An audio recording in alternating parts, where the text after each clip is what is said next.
Sorry, I was fixing my system. Okay, so we begin. Hello, everyone. I'm going to maybe condense quite a lot of material as per usual in a really short amount of time. So this would serve as a mapping for you if you're interested in this work. Where would you go if you spend a lot of time on this? What would you notice? What would be your tools? Today, I want to go really practical and maybe offer you something tangible, nothing esoteric, nothing up there. I'd love to give you tools. So I'd like to focus today on the music. Music is powerful. It's being noticed more and more, not just by spiritual awakening, but also by the sciences, that it actually can alter the human experience, the human construct, the human makeup. We've been listening to music for a long time, but then again, like why? Like how? What is happening now? Why is this happening in this way? This was asked to me for a really long time now. I've been doing this work for 17 years. That's a long time. I've traveled the world in observation of so many bodies, of tens of thousands of bodies. I don't hold bodies so much anymore. I've been focused on research, something very much needed. And I work a lot with science-based practitioners, those in medicine, those working with schools, with parents, with governments, in order to understand something about the human. We're interested in the human energy. We're interested in the human mind. And to be interested in both of these, we also have to be interested in the body. The body has been neglected, not just in terms of care. The neglect has something to do with the understanding of what it actually is. So we're having to go back to the body and we redefine what the body is in a way that now we perceive it as space almost. It's something we navigate, it's something we explore. Somehow our spirits are encased in the body. In the West, philosophy, it talks about the separation of the mind and the body. If you know a little bit about your Western philosophy, you know about the mind-body problem. So something coming together now is the mind-body union. You know, they're becoming one. So we give care, not just to the body, but what you actually embody. So I'm just going to say as well, I have a cough, so I'm going to mute sometimes just to not explode the room with a loud sound. Music is the bridge, because music isn't just music, it's organized vibration. We can talk about words. Words hold sound. Words also contain images. Words are also organized sounds. But before spoken language, there was music. Music has rhythm. Music has tempo. That's already rhythm. It has rhythm. It has harmony. It has melodic properties. It has texture. So something healers and doctors are working on right now is to understand what is it in the music that heals and transforms people's lives. Obviously, we would need to open up some some study folders. And one of the biggest study folders would be about the brain. I'm interested about the brain. I'm sure a lot of you are interested about one of the most complex things in reality. We're also interested in the heart. The heart is just as much affected by what is going on outside, and everything is musical. You know, you walk out the door You're exposed to the world's music all the time. You make so many decisions based on how the music of the world speaks to you. You allow yourself to be affected. So if you decide to work with this tool, would you like to get to know it? Would you like to have a bit of understanding of it? Not just from a simple notion, not just from a nuance, but from like a deep history, a deep story. Like how old is music? And what is it about the music that has a heartbeat, a BPM, beats per minute? What is it about the music that holds layers, like the brain and the breath? One of the most obvious differences would be like slow and fast. So as you experience journeys left and right, top down, down up, ground up, you're realizing that there's something about the contrast between the low vibration, the high vibration, the slow, the fast, that seems to affect your travels, your inner journey. So I because I've been working a lot with this, I've seen the effects of it. I've seen what it could do. It can allow emotions to arise. That's the most obvious. You don't need a spiritual workshop to allow that to happen. We've known that for a while.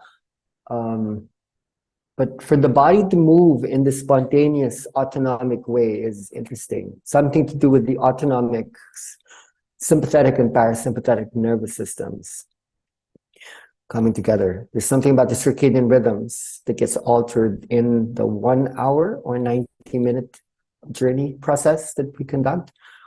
And then there's more.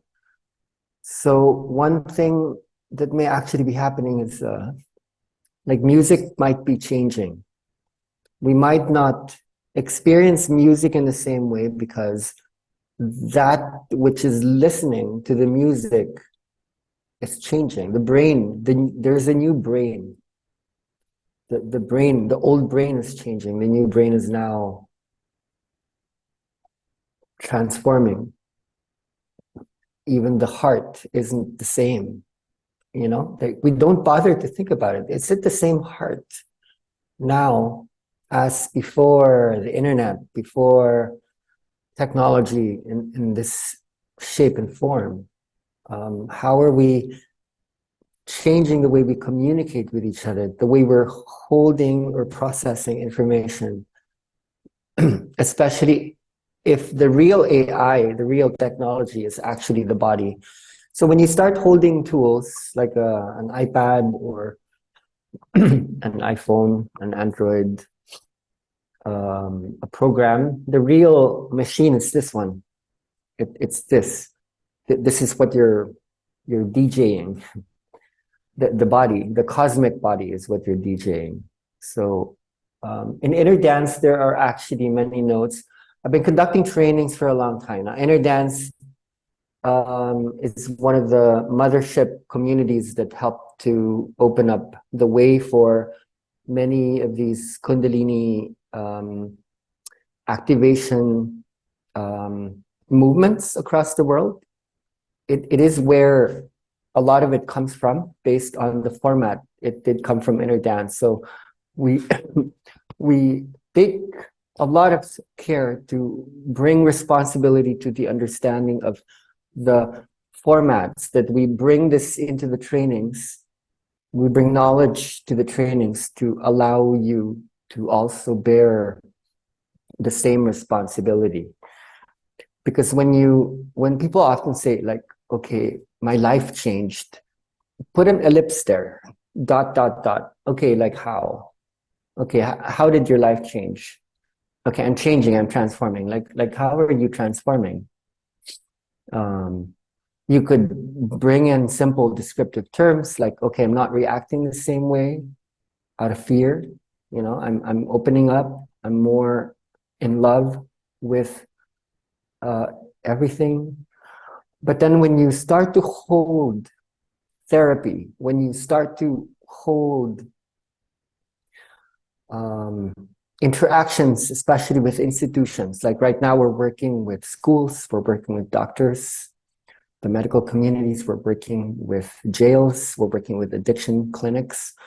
How would you then formulate the process in a way that would be refined? How would you bring in finesse? How would you bring in, especially as we're speaking to you who are right now in a European space, how would we bring more structure? Or is there even structure, or is the point to actually destroy all structure? That is all well and good within a spiritual awakening paradigm, but when you bring this beyond just the initial stages of what opens up and rises up, something has to construct or to build, and something also needs to stabilize at one point. Take it from me, for someone who has seen this for so long in bodies, African, Chinese, Indian, European, American, Australian, all kinds of European, South American, so on and so forth. I've watched tens of thousands, and now this is being experienced by hundreds of thousands. Structure is important. When you are right there in the situation where you turn on the stimulus, there will be times where, okay, I just want things to happen. That's the general opening. Okay, I'm just fine with that. I'm just going to make things happen. I hope something will happen. And one of the worst fears people actually hold, and I can see it because it's often asked, okay, what if nothing happens? Can you help me try to find a way that something's always going to happen?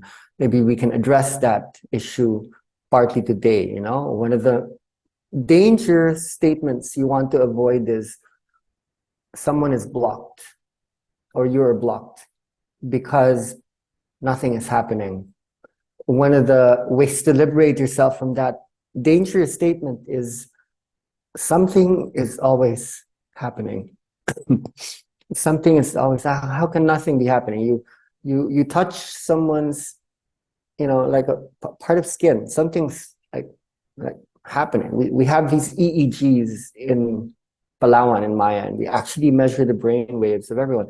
The same things that happen when people are in an activation, so-called activation, the same thing as when you give them coffee or, but then there would be differences. And for that, we would want to understand some of the structural elements. So when we say structure, like ... what do we mean? So I'm going to strive to offer you some structure today, hopefully with the intention that you might get interested in studying this, not just to make things up as you go along. There's a lot of wisdom in the world that won't just be in spiritual literature that would be really important. And because the science is so vast, I want to give you a kind of map so you don't need to spend as much time as I did to go into research on this. Okay, so that's my introduction. Let's start now.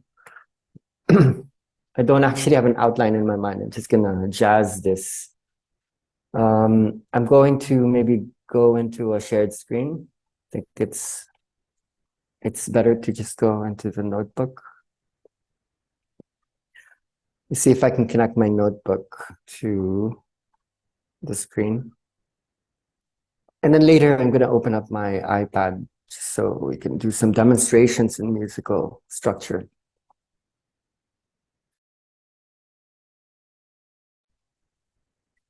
All right, so let's just go into some, I'm not sure if every one of you have notebooks, but in our trainings, the notebooks are really, really important because there will be a lot of points. But if not, this is recorded anyway, and you can take notes later on. So I mentioned a few terms earlier that would be worth bringing up again and again. The autonomic nervous system is the part of your nervous system that you don't control. So when you talk about heartbeat or heart rate or cardiac output, or when you talk about brain waves, let's study brain waves today. So let's say you talk about the heart. Say this is the brain, and the brain stem all the way to the spine. Let's say even the breath. All of those are parts of the autonomic nervous system. So this is something we study in the activation process. The ANS is made up of two parts. Sympathetic nervous system would be fight or flight. So fear or excitement. When the heart starts to palpitate and beat very fast, that's when the energy goes up. And then when it relaxes, and this is incorporated into the journey process, musically included, that's the parasympathetic nervous system. That's called rest or digest. So you have the power of either making the energy go up or to make it go down. You cannot conduct a process if something doesn't go down. If you don't have this, then it's not a journey. And so if you don't have this, let's say if it's just the energy that goes down, then most likely people will relax. They might even fall asleep. Something needs to go up even as something is going down. So there's a long science of understanding entrainment, understanding the Zeitgeber, understanding the circadian rhythms, fear and trust. Okay, let's just call it that. Fear or let's say, and trust are your two main tools. You're not afraid of fear because fear is actually a superpower. But what you want to do is to find out how you can bring about the emotion and also the neurobiological conditions for trust. The trust would open. And then that would affect the heartbeat. The heartbeat would alter not just the heart rate, but the heart rate variability, which interconnects the relationship between the sympathetic and the parasympathetic nervous system. And brain waves would be one, and then breath rate. You can also speak about breath depth later on. But basically, this is what you do. When you ask people to lay down, to go horizontal, let's say they were standing up or sitting up and their eyes were open, their autonomic makeup would be that of wake. It would be that of alert, focused. And when you ask them to lay down, already you're actually activating the parasympathetic nervous system. It's not as magical as you might think. Just through the art of proprioception, just by creating the conditions whereby people would let go. So proprioception is body position. How is the body shaped? What is the shape of the body? What is the position of the body? Changing the position of the body alters their awareness. So that when you ask someone to lay down, there are the sending out of parasympathetic nervous system interventions like acetylcholine, oxytocin, serotonin. Something starts to slow down. Whatever is going on musically, whatever is going on verbally or semantically. And then as soon as you ask them to lay down, the same is true. But because you activate something, you're not just slowing it down. You're also sending out dopamine. You're also sending out epinephrine and norepinephrine. You're also sending out cortisol. So when these uppers, which are called stimulants, and downers, which are called depressants, start to intermix in the body, an activation occurs. A really good example is to think about, because I gave an example of two classifications of drug, like stimulants and depressants. There's a third drug called a hallucinogenic or a psychedelic. And when you combine a stimulant and a depressant, together what you have is a psychedelic experience. You don't need ayahuasca, don't need magic mushrooms. Just learning to, sorry, there are these dogs talking to each other. I hope you're not disturbed. When you become like a chemist, you don't need the drugs per se, because the drugs are inside. Psilocybin, ayahuasca, they really just activate what's already inside. They just activate whatever serotonin has been produced and will be sent out to be received at the receptor level. So when you utilize these tools, music included, touch included, you're actually sending out signals for these internal chemistries to undergo some kind of weird balance, you know, that you can bring people into a hallucinogenic or visionary experience just by creating the conditions that are quite rare. What is rare? It's the co-activation. It's a simultaneous co-activation of the sympathetic and the parasympathetic nervous system. So let's go back to the screen. Okay, so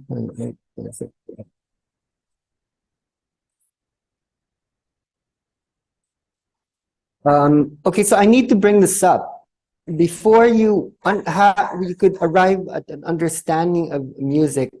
Like this is the most basic, the ANS principle. The autonomic nervous system governs you. You make decisions based on this element. Let's look at the autonomic nervous system. So you can find that like in the brain, but primarily it's trying to look for a good spine. This is part of this one. Okay, so let me put up another app.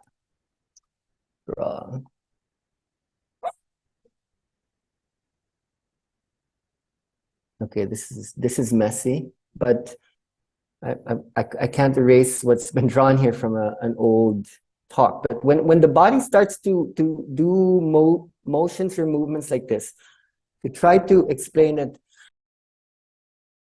through a Kundalini rising experience, but it's actually also just the brain and the spine working something out. So when we look at the spine, it's not that difficult to learn that the spine is divided into various regions. Let's go back to, oh wait, let's go back to this board. I can't leave it. Where did it go? Okay. All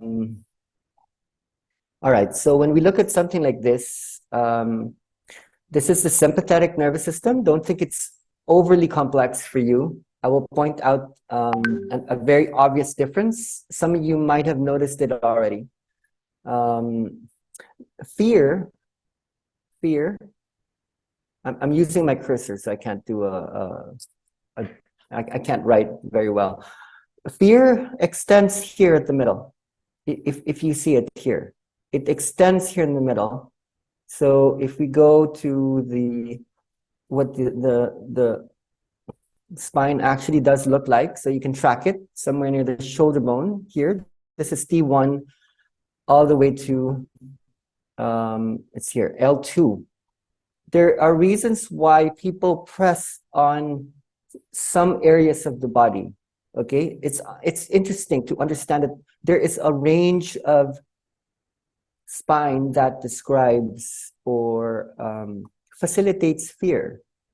So everything that you do that, let's say, speeds up the heartbeat, dilates the pupils, affects the pancreas, you know, especially when you send out more sugar. And sugar isn't just what is stimulated and produced. Sugar has a connection with the production of cortisol, or the stress hormone. A lot of you know what adrenaline is. It brings up the energy, especially when there's danger. And in sexuality, it stimulates the orgasm. When you hold bodies, or when you use music in a way that's speedy, that's accelerated, this is what you activate. You don't have to press upon it, but you could, and often you would. You can activate stimulus response that will send out a lot of activations here in the brain, in the neocortex and the subcortical regions of the brain. Okay, now let's look at rest and digest. And maybe the most important operative word would be trust. When people trust, something then would slow down. There's something wrong with my screen, so I can't see everything. Let's just do some adjustments. So the extensions of trust is here, up here. This is the cranium nerves 3, 7, 9, and 10. For those who have heard of the magical vagus nerve, most of the extensions of the parasympathetic nervous system in the cranium is through the vagus nerve. You want to slow down the heartbeat, you want the breath to slow down, you want to constrict the pupil, you want to lessen the release of adrenaline and cortisol. The nerve 10, vagus, allows that to happen.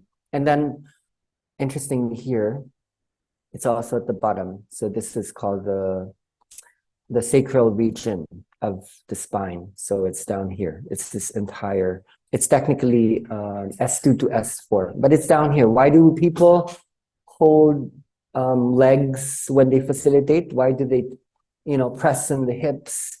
A lot of it is actually to open the lower region, which in fact brings about slowness. So having talked about this, you would have a greater understanding of not just music then. Like, okay, that's why I am touching or holding the body in these ways that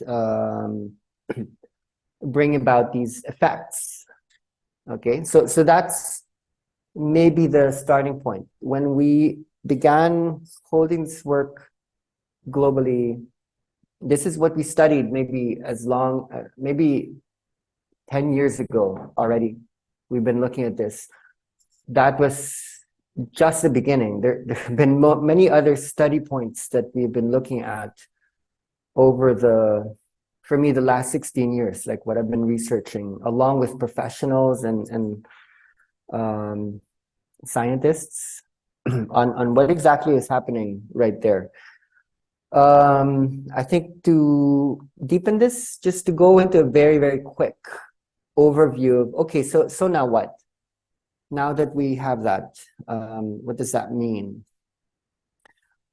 So when you study the music, there's a wave. Okay, let me change let me make this landscape just so we can see more. When you design what's called like a playlist, some people call it a soundscape. It's basically the entrainment device.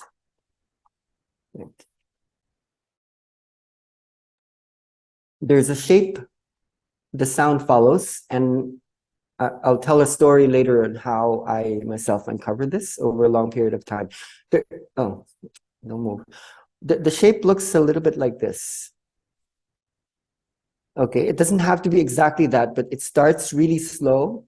So let's say you had a kind of grid or a matrix where this might be fast and this might be slower. So let's say let's render that as like faster brain waves, like gamma would be up here, and then down here would be like slower waves, high in amplitude but low in frequency. So let's say this is where delta would be living. So in between would be, let's say, beta. You have here alpha power or alpha band, and then you have your theta. There's a lot more. There would be like mu or sensory motor rhythm here. There would be high oscillating frequencies up here. And beta can be divided into high beta and low beta. Okay, so a lot of this is actually what you intermix. When you make a playlist, what you're doing is you're not just mixing music, you're actually mixing these vibrations that then the body starts to feel. And somewhere over here, If let's say it started slow here and then it rose up, stayed up a little bit and then dropped down, there's a very important stage in the playlisting system, which is mimicked in what's called the circadian rhythms. The circadian rhythms it is basically your 24-hour clock. It's your body clock. It is what organizes temperature, speed, excitement, relaxation, intelligence, emotions, behavior, so that there will be certain times of the 24 hours when you have to rest. And then there would be certain times of the day when, you know, so what you're looking at here specifically is a sleep stage. This is one stage of sleep. Okay, I need the space. I'm going to have to erase this. What are we talking about here? This is the journey into what is called the REM state, which is what happens to you when you go to sleep. You go into the dream.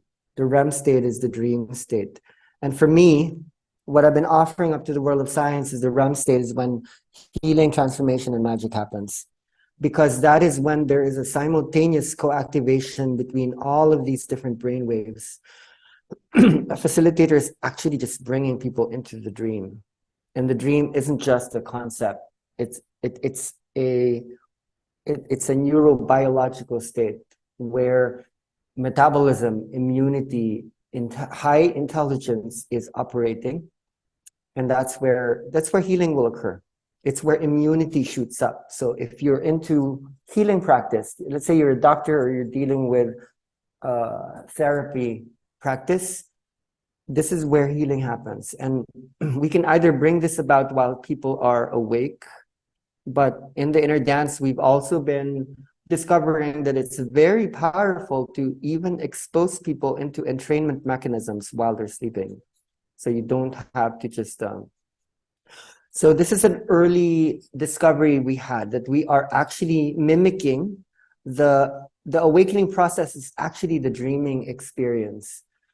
You have all these words now traveling across the world that's coming from India, from Africa, from South America, that's so romantic and so spiritual sounding.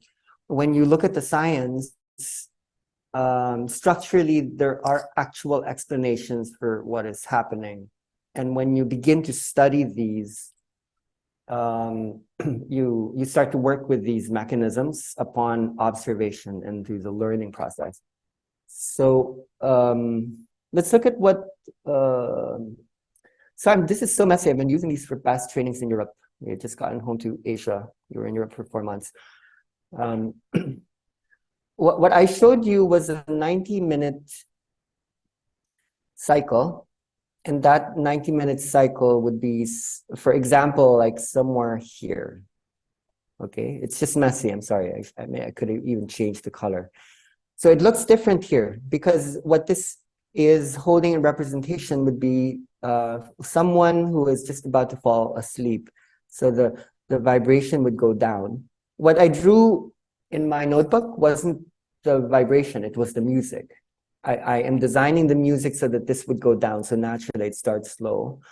And this is what I wanted to point out. This is called slow wave sleep, or also non-REM 3 or N3 stage of sleep. Now, this is the deepest stage of sleep. This is the most you would experience delta waves.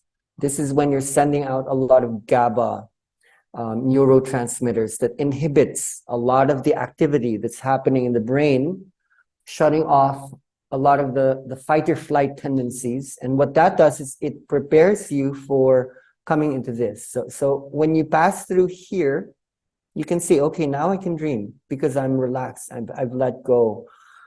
And the longer you sleep at night, from hour 0 all the way to between hour 6.5 to, let's say, hour 10, you can see dream is long. It's very, very long here. So it takes us many moments, many journeys in order to effectively dream. What we have discovered in the work that we do is you can actually activate this magical state without people going to sleep. And there's so many techniques that are possible to be able to do that. One of them that would be maybe simple and interesting to think about is what okay, so there's a clock here. A lot of people in philosophy even thought that the pineal gland was the spiritual doorway of the brain, even though they didn't know what the pineal gland actually does. One of the first people who spoke that was Rene Descartes, way back in the age of the Renaissance. What does it actually do? The pineal gland sends out this neurotransmitter from the from the signal sent out by the hypothalamus's suprachiasmatic nucleus. This is activated when we are outside of the experience of light. Okay, when it's not light anymore, the pineal gland receives these signals that, okay, I need to rest. So there's actually this technology in the body holding the clockwork together, and when it's safe, when you can trust, when you can rest, then the pineal gland sends out melatonin, therefore activating the autonomic nervous system that it's time to relax. When it's daytime, the opposite is happening. Like the adrenaline gland is saying, no, the world is dangerous, I'm not safe, I need to go to work, I have schedules, I have to take care of the kids, I have to go to the bank, I have to do my taxes. So cortisol levels would technically be higher, and adrenaline levels to keep you focused, alert, so you can make money, you can, but when you want to relax, you take some alcohol, helps you get to sleep because you had too much coffee and stimulants in the morning. When you take in your depressants, either through the absence of light and and you realize now there are a lot of people in the world where there is no absence of light. It's always light out in cities like Berlin, Manila, Warsaw,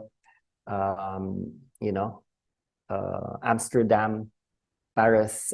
I've been to some of these cities recently, and it just doesn't sleep.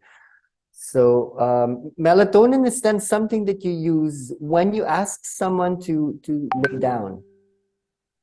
Asking them to simply close their eyes, you're actually creating the conditions for sleep, even though they're awake, thereby creating the conditions as well for a REM state experience. There are many explanations for why the body moves interestingly and weirdly when we're experiencing wake REM. It has something to do with the mirror neuron, the motor areas of the brain.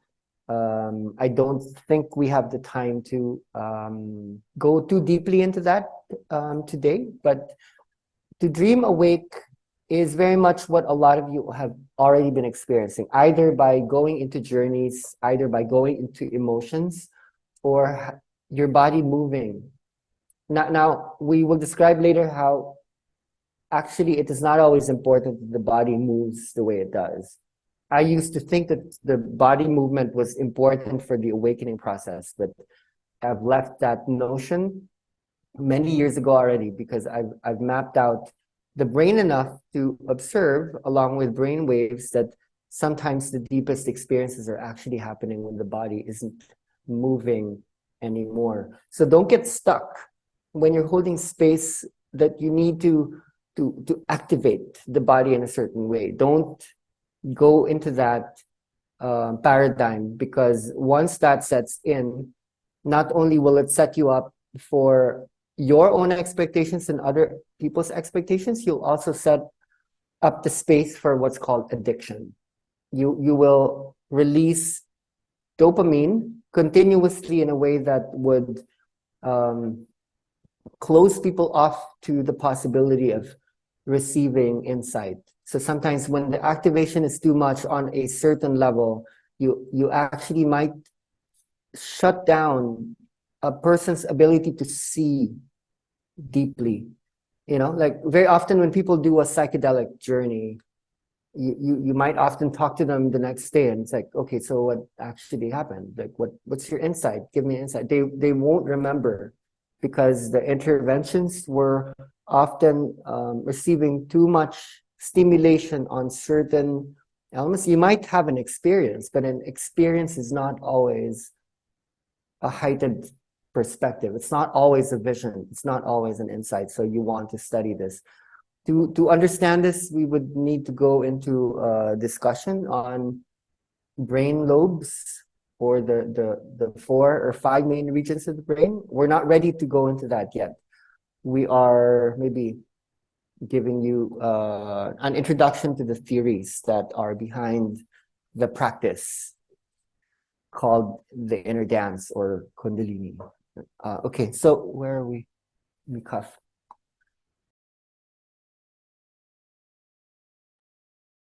So maybe go back to this board. It's easier for me to. Oh, sorry. Why did I do that? I stopped the activation. Sorry. Go back to it. All right. Okay, this should be good. I was trying to change the orientation. It's not. Oh, it's right here. Okay, set the portrait. All right. So let's bring up one of the most important neurotransmitters that we work with in the energy process. Now, dopamine is powerful. It serves us. Dopamine is normally associated with anticipation. Okay, let's just write it down. Addiction and expectation. So a lot of you would have some questions about this. Like, what if people are expecting too much? It might have been because they saw videos, they talk to people, and now they have too much expectation. They will be activating their dopaminergic circuits in a way. So having a healthy understanding of dopamine will arm you, will provide you a lot of tools, internal tools that are already there to begin with. First off, let's honor dopamine. Dopamine is responsible for many things. One of those would be it helps us to pay attention. So dopamine is sent out from the ventral tegmental area into the prefrontal cortex or the dorsolateral prefrontal cortex. Dopamine is also responsible for memory. So we send out dopamine to the hippocampus region of the brain that allows you episodic or operational memory. There are different types of memories. Dopamine is also responsible for emotion. Okay, so that would be the amygdala area of the brain. And then dopamine is also responsible for motor functions. And the area of the brain that manages that is the basal ganglia. Now, one of the diseases or disease patterns that exist that has been understood for quite some time now, that is about the dopamine disorder. When dopamine isn't sent out to certain of these regions, what happens? Like Parkinson's disease, for example, is an area of concern. Like dopamine isn't being sent out to the PFC and the basal ganglia, and then people can't move their body well. So if you want to work with someone with Parkinson's, for instance, then this work would be important. But also it would be the same with, let's say, depression, let's say with memory dysfunctions, people with ADHD. When you're able to raise up dopamine levels, then it's good. But too much of it in all of these areas would create addiction, because dopamine is the tool we use to control our behavior.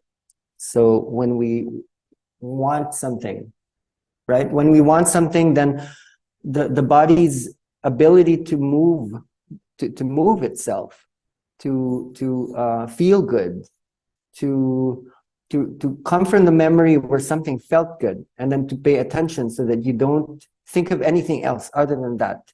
Dopamine is the key. So the more people get into control, then the more they get into addiction. So I would like to tell you that when you expose people to music, you will activate dopamine receptors and producers in the brain, and you will create addiction patterns as well. This is why a lot of people they come to sessions, they come to journeys actually because it feels good. It makes the body move on its own. It brings about these ancient memories, and attention can also be very, very egoic.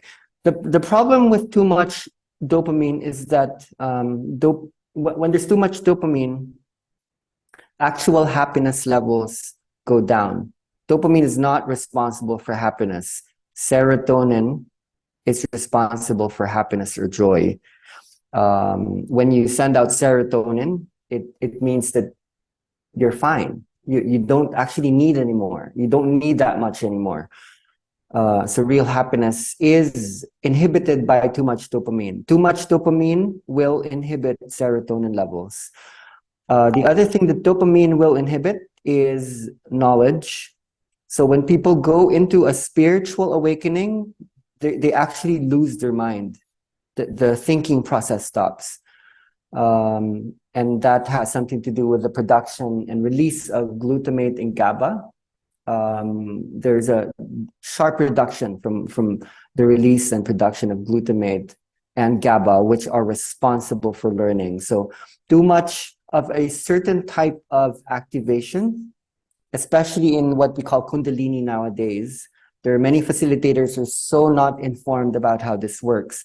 When you focus too much on certain body parts, for example, let's say you're holding space for someone, a lot of dopamine activations would be stimulated by like this region, the sympathetic nervous system region. So when people are trained to try to press so much on the belly, the solar plexus, dopamine, cortisol, and epinephrine would be severely released, and the parasympathetic nervous system elements are not going to play itself out. And so the danger there, I think the primary danger there is people just they might look like they're awakening, but they're actually just losing. They're losing. You're going to let people lose their minds, and memory functions will have a hard time turning on after a few years or months, even of going too much into just the sympathetic nervous system activation that's dopamine centered. So what you want to do, knowing this, is you want to balance out or create homeostatic interventions that also allows for the slowness. So that certain things that you can do, like slow music, allowing the body to stay still, allowing people to have rest periods rather than go too much into so-called activations and so on and so forth, brings about the gifts. There is people would receive wisdom and insight and even intelligence. So understanding this more and more, this is what allowed us to work with schools, with parents, with students who are experiencing attention deficiency, inability to learn, dyslexia, all kinds of things. So we're not just looking at disease patterns. We're not just looking at sicknesses.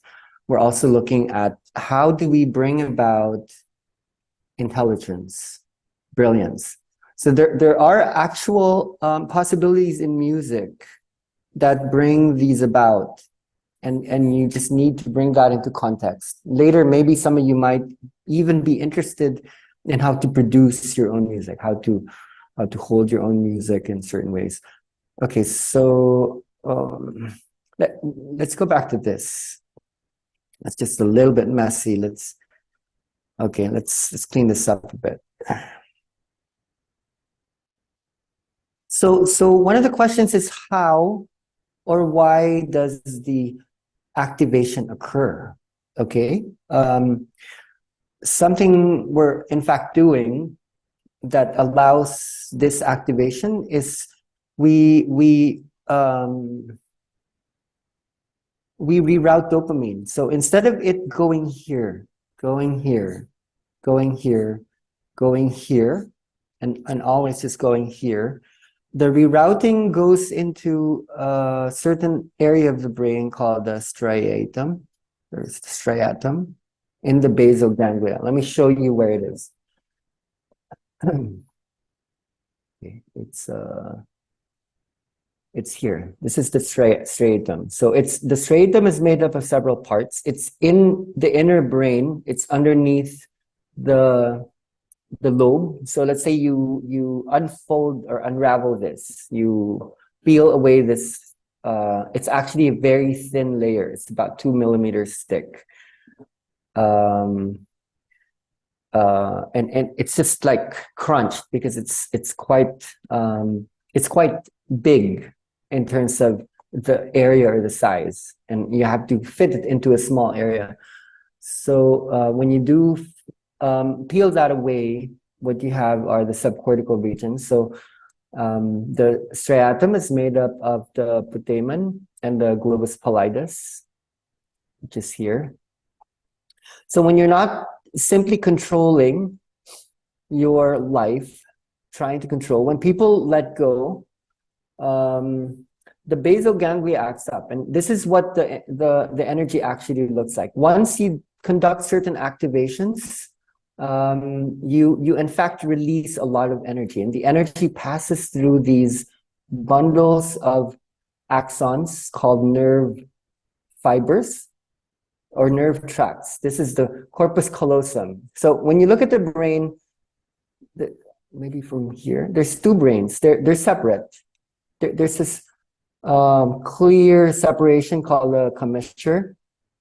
They're separate, but they actually communicate with each other through the nerve tract. So when you ask people to go into a journey process, you then send out a lot of electricity that allow the two parts to communicate to each other. Now, we understand enough that the brain is contralateralized, okay? We see, okay, there's a clear commissure.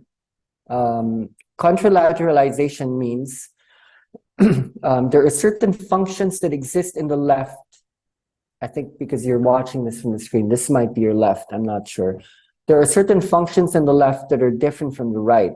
So let's say in your screen, I'm hoping this is the right, music exists here. And here on the left, language exists here. So one interesting thing that many of you might be interested in is what happens when light language occurs. When you do send out this, all of this electricity through the corpus callosum, through, let's see, what do we activate in inner dance? The arcuate fasciculus, the cingulum is very much activated, the fornix, the corticospinal tract is activated. There's a lot of electricity that basically washes over the whole brain. Like it spreads throughout this whole region. And one of the areas that are severely affected is basically the Broca's area. This is the left side of the brain. And this is responsible for language production. So when people start doing light language, I'm not sure if you know what that means, or some people experience what's called aphasia, when they lose the power to speak. So after many journeys, you might have certain people, they can't talk. It's because they had so much light passing through them. A lot of our thinking patterns are lodged into our language areas. The other language area would be here. It's called the Wernicke's area within the superior temporal gyrus. Um, this is worth mentioning because we will map this out later on. The Broca's area is in the frontal lobe, and this is a part of the brain that's not just responsible for attention, it's also responsible for movement. So when people start moving in this kind of kundalini or inner dance way, a lot of it is because this movement part is being affected, the frontal lobe, okay? The motor area of the brain is located here in the frontal lobe. And this part, the Wernicke's area, is responsible for speech comprehension. It's responsible for understanding what people are saying. A lot of electricity also washes through here because this is near this is in the temporal lobe, which is where we process sound. So one of the reasons why I showed you the arcuate fasciculus is that's where this is how the Broca's and the Wernicke's starts to communicate with each other. And when you play music, you create activations here. So where are we? I'll show you why this is relevant later on, or maybe let's just go into it now. Let's go back to the board. Okay, so having seen that, having understood that now, you might then be interested in, okay, what happens? Like, what happens when people lay down into the music? There are these symptoms of the awakening, the so-called awakening. People see colors, people see visions, the body moves on its own. You start feeling warm or cold temperature passing through you. Super hot or super cold. One of the ancient names for Kundalini is,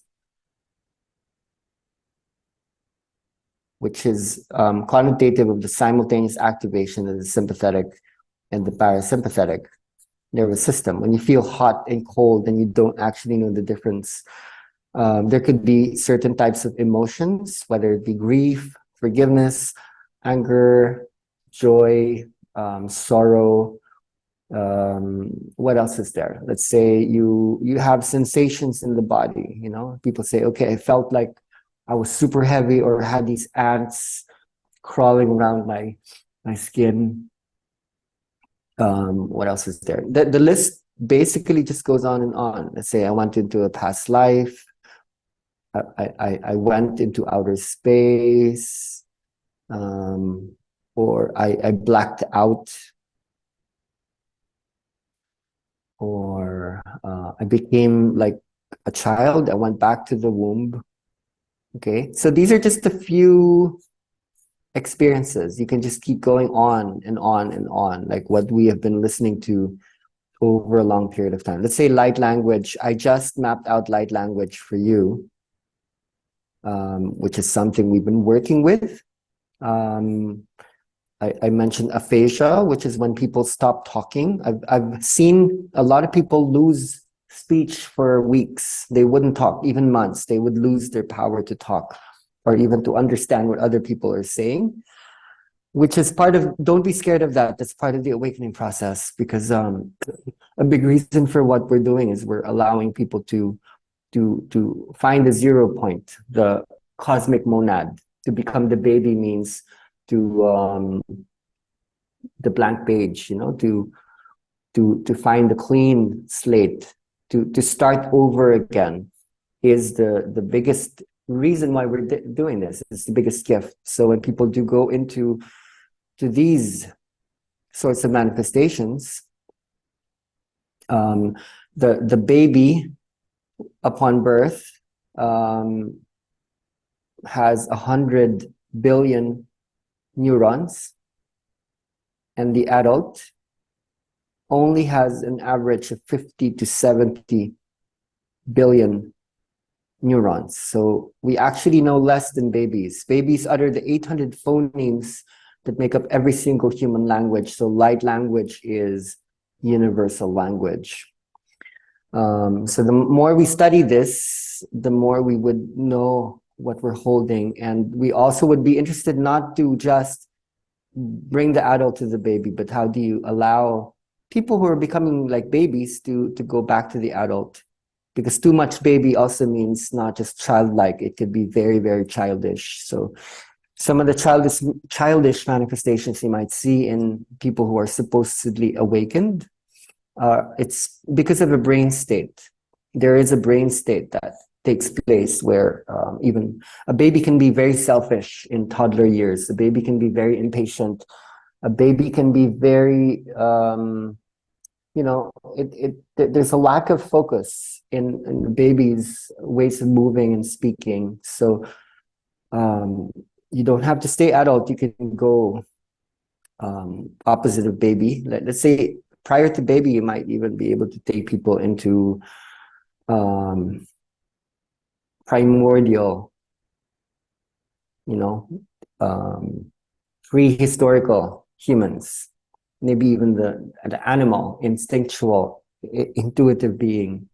But then you might also be able to experience the opposite. So to go back to the past and to go forward, like into the future, would be something music could also bring about in your process. Really exciting, actually, when you start mapping things out. So let's go back to this. There's been a lot of research on this already. So we actually can map out what is happening just through observation. I don't need an EEG in order to know what part of the brain is lighting up. All I have to do is observe what is taking place in the body in order to know whether the activation is happening in the frontal lobe. So when the frontal lobe is active, that means the body is moving.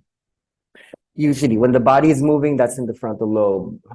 When people are seeing colors and vision shapes, when they're walking around, exploring, navigating spaces, that's the occipital lobe. V1, V2, V3 are getting activated there. When people are experiencing sensations, the sensory motor region is there. And then when people are experiencing memories, emotions, the activations are actually here in the temporal lobe. When people also smell, sometimes you smell energy, it's here. The olfactory sense is here. So if you know those, it actually becomes quite useful to design your journey. It's not just to read the brain waves, not just the regions, but the waves that are now occupying any of those four lobes. Then you can design. Rather than just waiting and reading, okay, this is happening. You can actually cause. You can, in fact, start to bring things about. So let me give an example. When often the body is moving too much, let's say they come to our retreat and we notice, okay, they're moving a lot. Knowing that a lot of the activations are happening in the primary motor cortex here and the supplementary motor cortex here. What we do is we provide them with, you're in Spain right now, so a lot of people in Spain, their bodies are always moving. We create systems, playlisting, touching systems, space holding systems that would activate more the occipital lobe. And so they would be shocked because as their bodies stop moving, it's not that we're canceling it out, the frontal lobe will always be important, but as their bodies stop moving, they realize that that's when they start seeing things. And because they had all these facilitators, like poking them in the body, trying to make them cry, emote, trying to make them move, they had never had the experience of moving inside, experiencing not the outer, but the inner dance Um, so knowing how to use music will be the most useful tool for that. Like here's one interesting tidbit. How do you create meaning at all? How do you even make meaning? There is a part of the brain called the um, posterior area. It's somewhere inside. I can't even. It's here. Yeah, the posterior area is where all of these different lobes meet. The frontal, the occipital, the parietal, and the temporal, which means that the colors that you see here and the sounds that you receive, not there, the sounds that you receive here, the sensations and feelings that you receive here. And because the movements are also integrating a lot of these sensations, when they begin to meet in the posterior area, the PPA, that's where you make meaning. That's how meanings are made. It's here, right at the base of the cortex. So this is why we then create music that is super layered. That you might then make more sense out of this, right? That's like it's too small.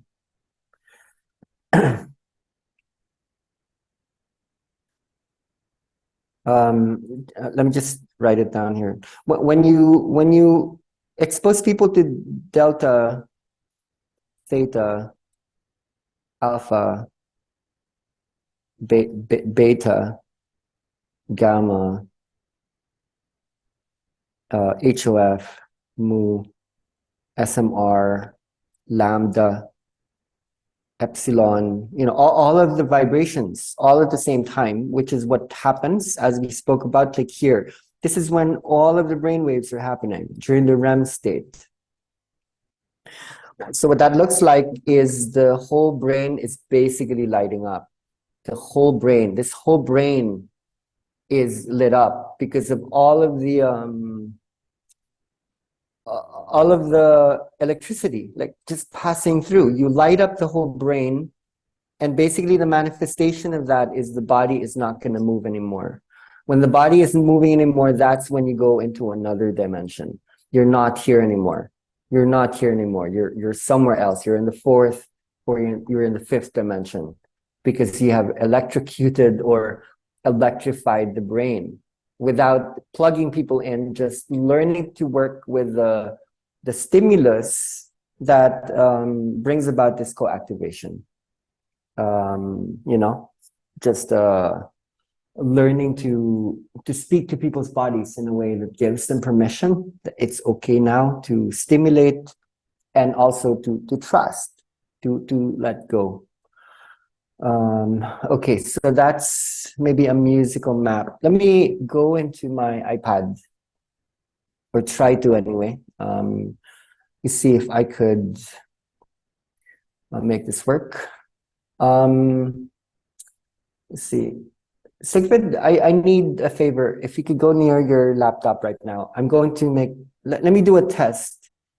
And if a sound comes out, I would like to know. Oh, wait, not yet, wait. New share. Okay, let's just do it via cable. Wait. How do I do this? Okay, yeah. So I need to do a screen mirroring, I think. Mirroring, Zoom. Yeah, I think this should work.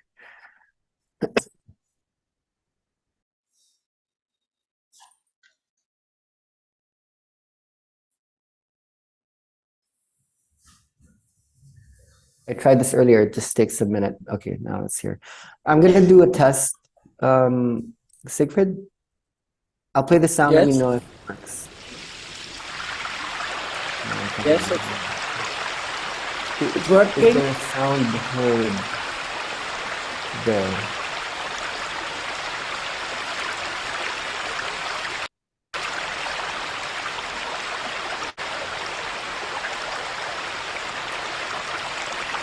Siegfried, I need your feedback. Yes. So can you hear the stream sound, the water sound? Yes, it's the stream and the sound. So it's Okay, working. thank you. All right, great, amazing. Thank you. Thank you. Okay, so let me show you my tools. The tools aren't hard. When we train people, it's not actually a lot. So I keep much of my musical tools here. And then, yeah, let's just go over these.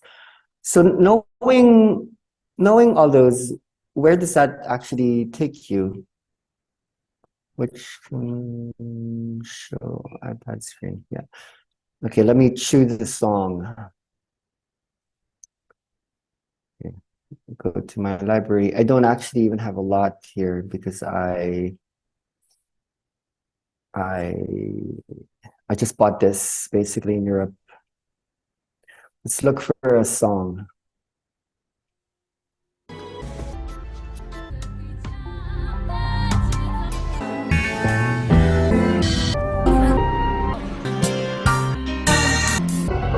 Okay, here.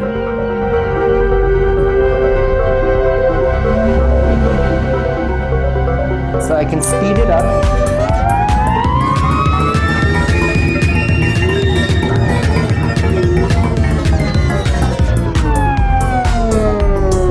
I can make it go backwards.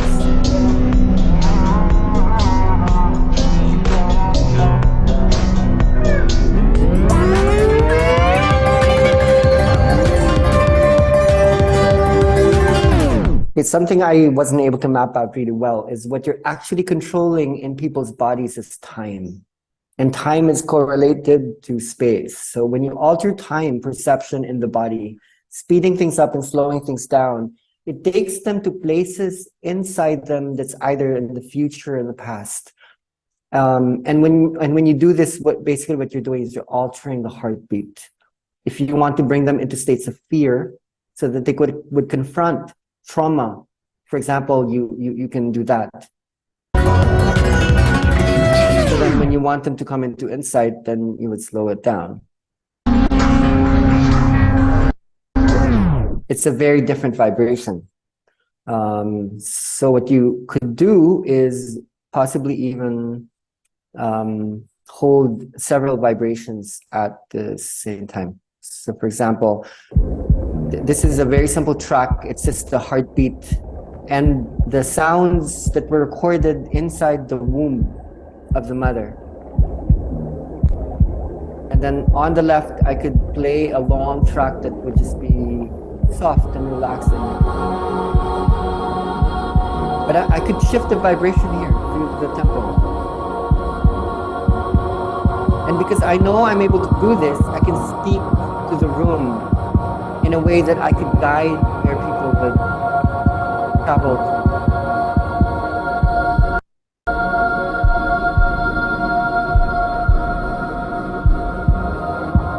I could take them through different areas of their lives, different emotions, different visions, different sensations. And I could juxtapose that. There's something very powerful in juxtaposing. This is how you reroute dopamine when you make those changes. Every time you make a big change from high to low, fast, slow, that's where the healing happens. Okay? So any platform that allows you to manage a library, then it's good. Like here in this program, you could even have 4 decks playing at the same time. So this is one of the primary tools that we use in Inner Dance. This is the Noise app. You can download it. It's free. And if you want to access this whole library of sounds, then just pay a very small amount of money. And I would tell you it's worth it. So what you could do is look for certain things that would be useful in an in a journey space. So instead of using music here per se, you're using noise. You're using, let's say, vibrations. Okay, I'll put that out. You've heard that already.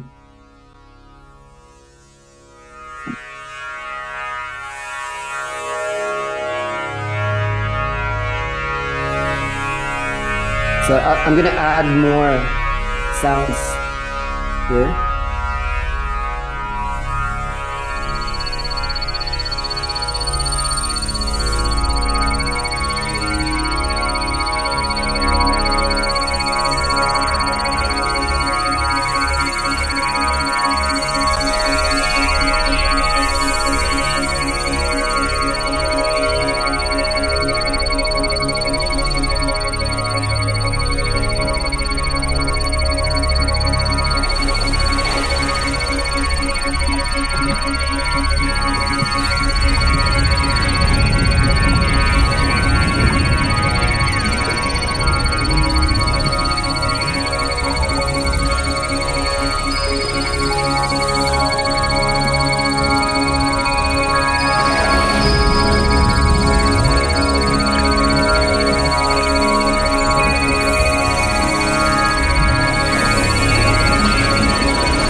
Okay, so I'm giving you an example of what is under the hood when we hold an inner dance. We don't just do random things. I personally don't like just using other people's music because a lot of them were not actually designed for particularly the work that we do. And it's really important to have the tools to speak to what's happening in the moment. And there is a system. There is a system that we cover as basic training material. Go back to, and it's actually really quite simple. It's not complex. It's in fact exciting when you think about it. So I should have covered this before I did the demo. This is what, for me, the body, a person, being looks like. Consciousness looks like this. So this could be called time, and this is space. So what I've just demonstrated to you is through music and simple tools of touch and the usage of words, I can alter time either by making time longer or creating the intervals to make them shorter. Okay, so time allows moments to sequence so that we're experiencing life only 1 second at a time. In space, the experience is quite different. We're experiencing everything like all at once. And this is what the language centers of the brain or the prefrontal cortex does. Much left brain processes are, oh, what am I talking about? It's the opposite, right? It's a right brain. But if you are right-handed, then that means your left brain is the all at once. The left brain, which manages time and sequence, is where things are happening one at a time. So this is why Siegfried is talking to you about the difference between using, let's say, one song after another. This is how we used to do it a long time ago. So when Siegfried talks about the sequential music, this Kundalini music, a lot of people are using, this is the type of music Inner Dance was using maybe in the years 2009 all the way to 2000 and maybe 17 or 18. Right now, what we're doing is we're using musical instruments that holds both time and space. But there are certain playlisting systems that don't actually even hold time. It's pure space. And that brings about dimensional experiences of not even being here anymore. It's like being in the black hole, being in the cosmos, being in the energy field. That's when the body isn't moving so much often.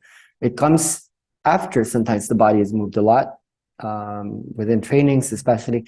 So there are actually inner dance eras or epochs when afterwards there were different experimentations. 2018 to 2020, I think, was more space. We were creating these womb sounds, mostly whale songs, being underneath the ocean. And so now a lot of our tools from 2021 to 2023, we have studios now globally where we use synthesizers, DAWs, VSTs. We use a lot of apps. When we train people, we teach them how to create musical expressions that hold both time and space together. So don't think I'm canceling anything out here. Everything is powerful. Anything is relevant. Just pointing out that you have a lot of power. A lot of power is being given to you because what are people looking for? Why do they come? Why do they come to the room? Why do they come to our processes? What are they looking for? I think what they're looking for is more time. I think one of the biggest traumas people have is they feel there's a scarcity, not just of money, not just of love or expression. There's not enough time. When we are afraid, and then this is the biggest fear, we think there's not enough time. So when you ask people to lay down and when you bring this work to them, what you actually give them is time. So anything that alters time, this is German, this is a scientific term, you become this. You become a time giver. A Zeitgeber is anything that you intake. It could be coffee. Coffee will alter your time. It would speed up time. You drink wine, You're in Spain right now, you drink wine in the evening, okay, you slow down time, speed up time when you drink too much coffee, take too much methamphetamine, cocaine, take sleeping pills, you're going to alter what in science is being studied as time perception. So this is what you're altering time. And music, traditionally, since the ancient time, this is why we created music. It was actually to give and to store, to hold, to process time. And a lot of those storage, processing manifestations came about because of what our brains look like in the past. And because the brain is changing, because the brain is being altered in terms of the sympathetic and parasympathetic nervous system mappings, and we're becoming more psychedelic, basically, which is more interdimensional, then the music is going to shift. So I would like you to be a DJ, a cosmic DJ. I would like to invite you to co-construct. You're not there to produce. Don't think that it's your ego that would produce. What you're doing is you're listening to what is happening in the body. You want to listen. And as you listen and as you observe, you respond accordingly to what is happening. What you will do would alter all these. Okay, no matter how simple your tool, no matter how simple your app, you can be using just one, using just two, then that's what music would bring. And then the more you give them time, the more you actually give them space. And what people realize is there is no separation between what is inside and outside. So the universe is actually inside. If and only if people are able to deal with death, when we're not scared of death, we can do anything. Albert Camus said, when you conquer death, anything is possible. So this is your gift. Your time gifter. You're a Zykeber. Let me do a time check. Yeah, we've covered quite a bit. This has been an hour and a half. Let's see if you guys might actually have questions or ideas while we're together. Thank you. Hope this is interesting and useful. Okay, Sigfrid, maybe you can field Q&A.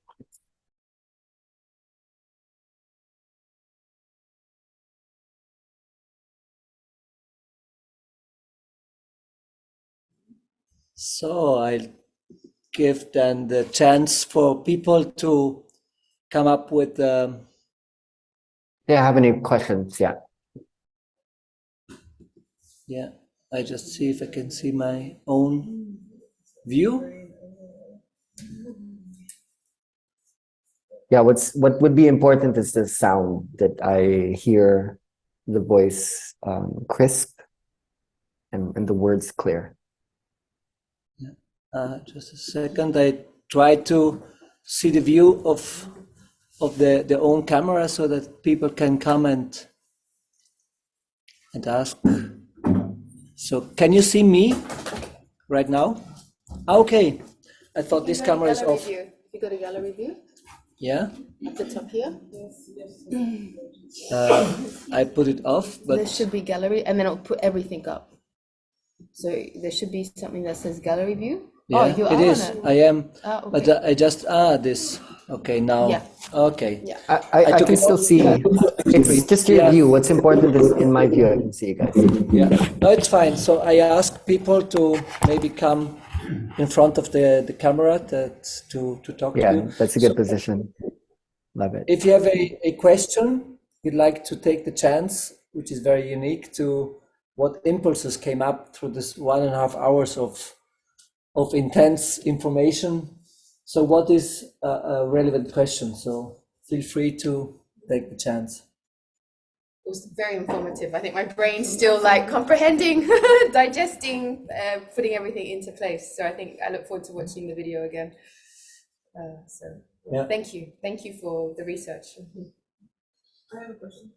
Yes, please. Oh, plenty of questions, I think. There's plenty of questions, so choose what is most relevant. So That's nice good. to meet you. Yeah. It was so interesting. Thank you so much for everything.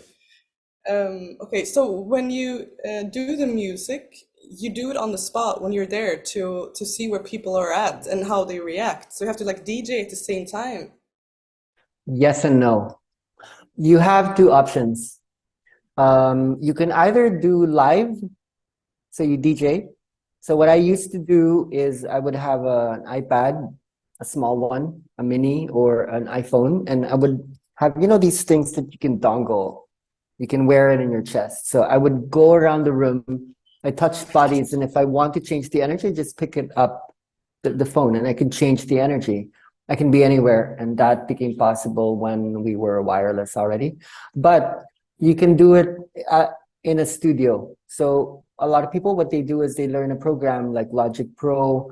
The simpler ones would be like Audacity, or in MacBooks, like GarageBand. So what they do is they just layer the songs beforehand, because you can channel the bodies of the participants.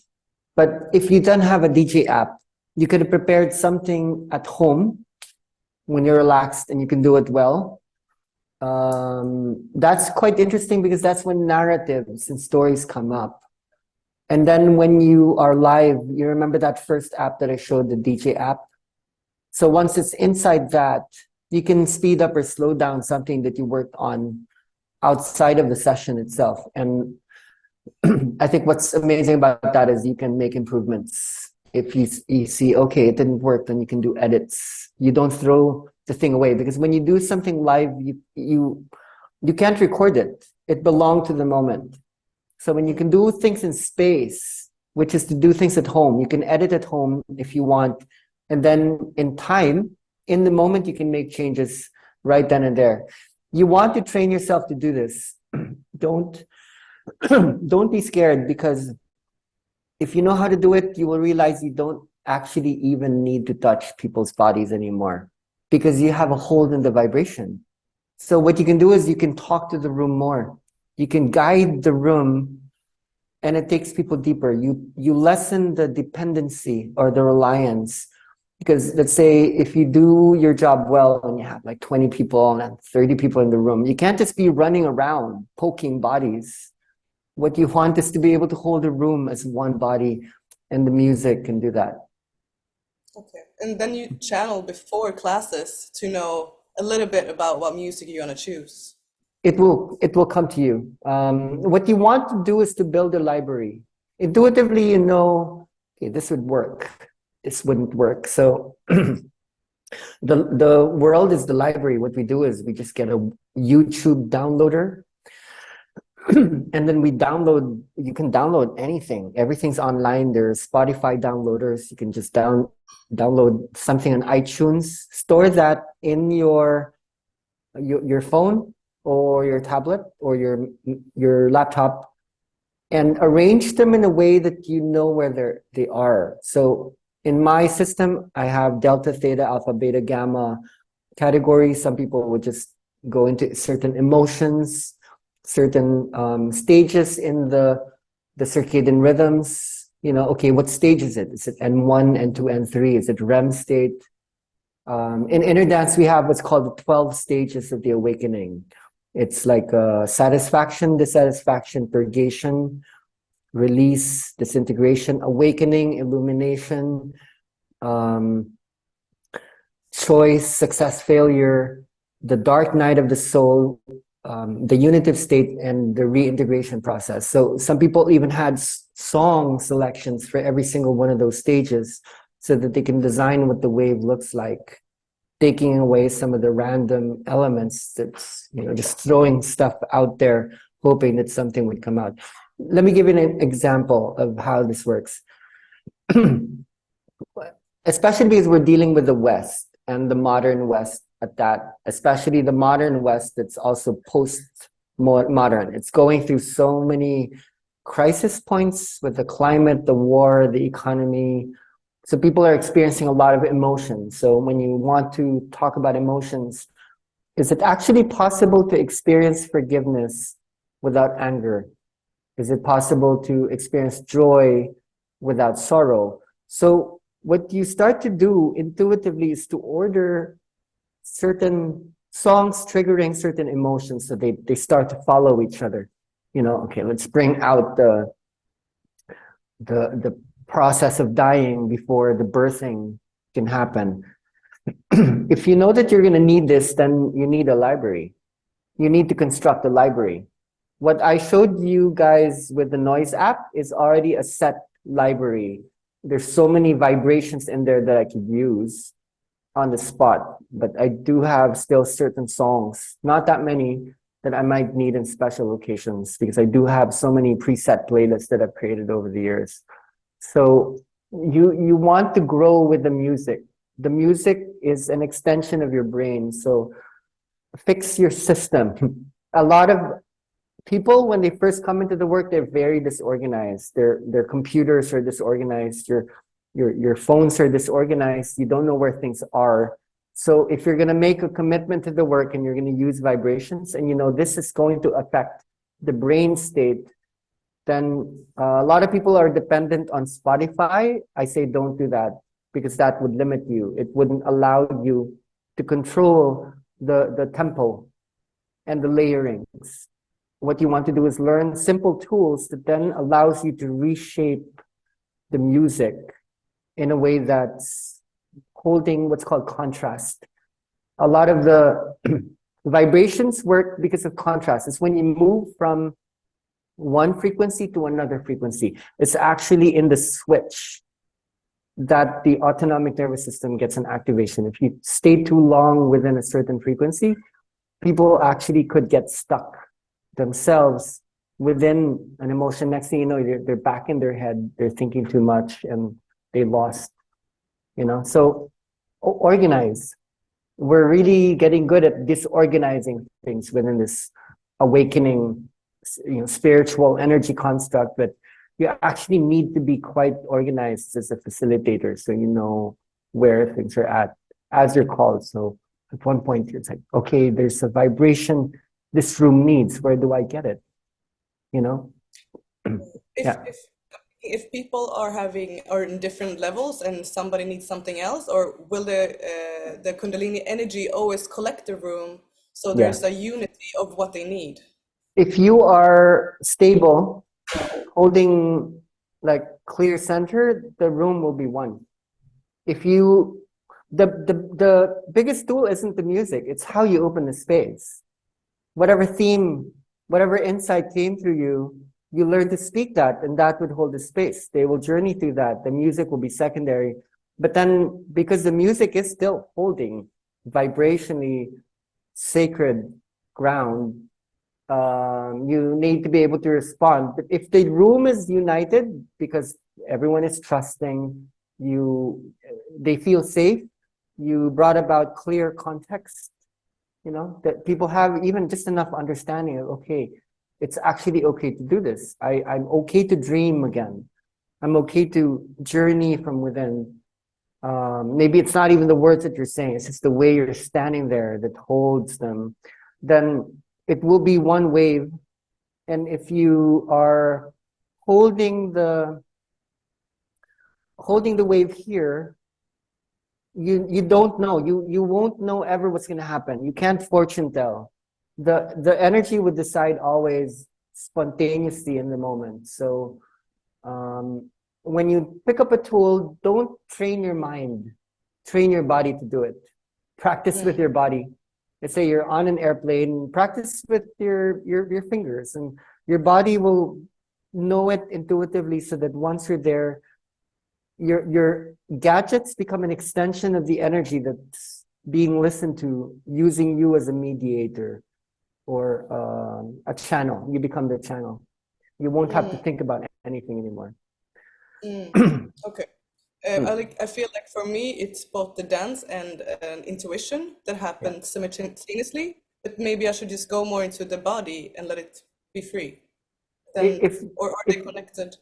if you built the library, that means that you can draw from it. If you haven't done it, then you can have the intuition, but to try to speak to the whole room, and because a lot of people are still using music, then you won't be able to go through certain correction mechanisms. So one of the things that we feel is really important is people should keep studying.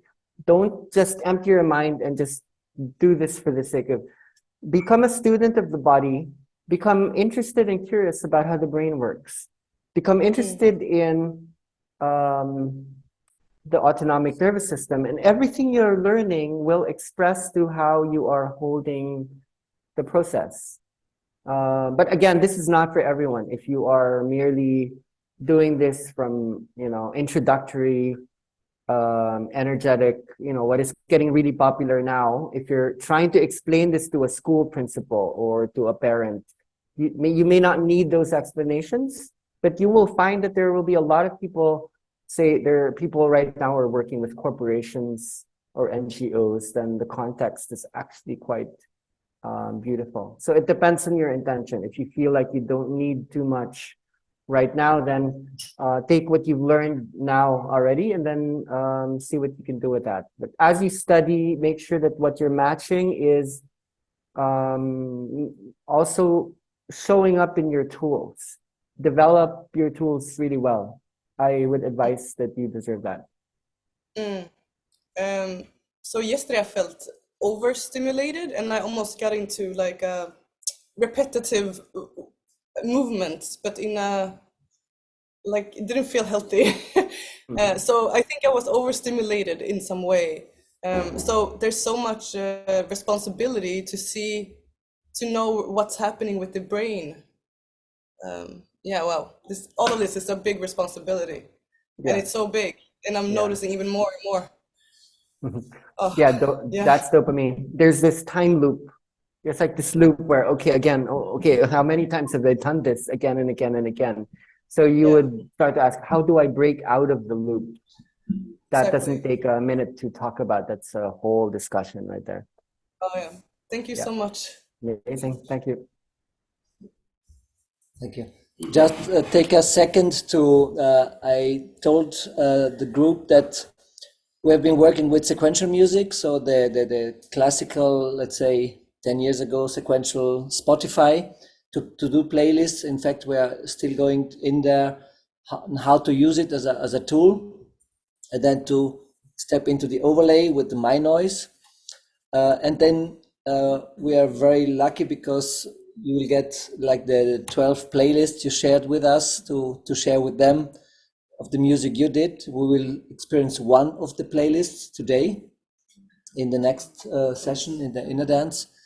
And this is music which Pi put together in a track. It's an MP3 format, so you don't have to worry too much about how to cook the songs and so on. You just can play it for yourself at home or use it in sessions.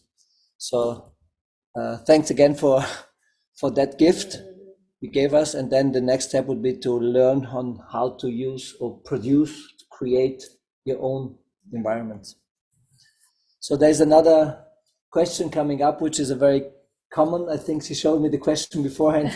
Yes. Hi, thank you so much for your time, and this information is very important. What is your name? Natalia. I was just thinking to say my name. My name Natalia, and I have a question.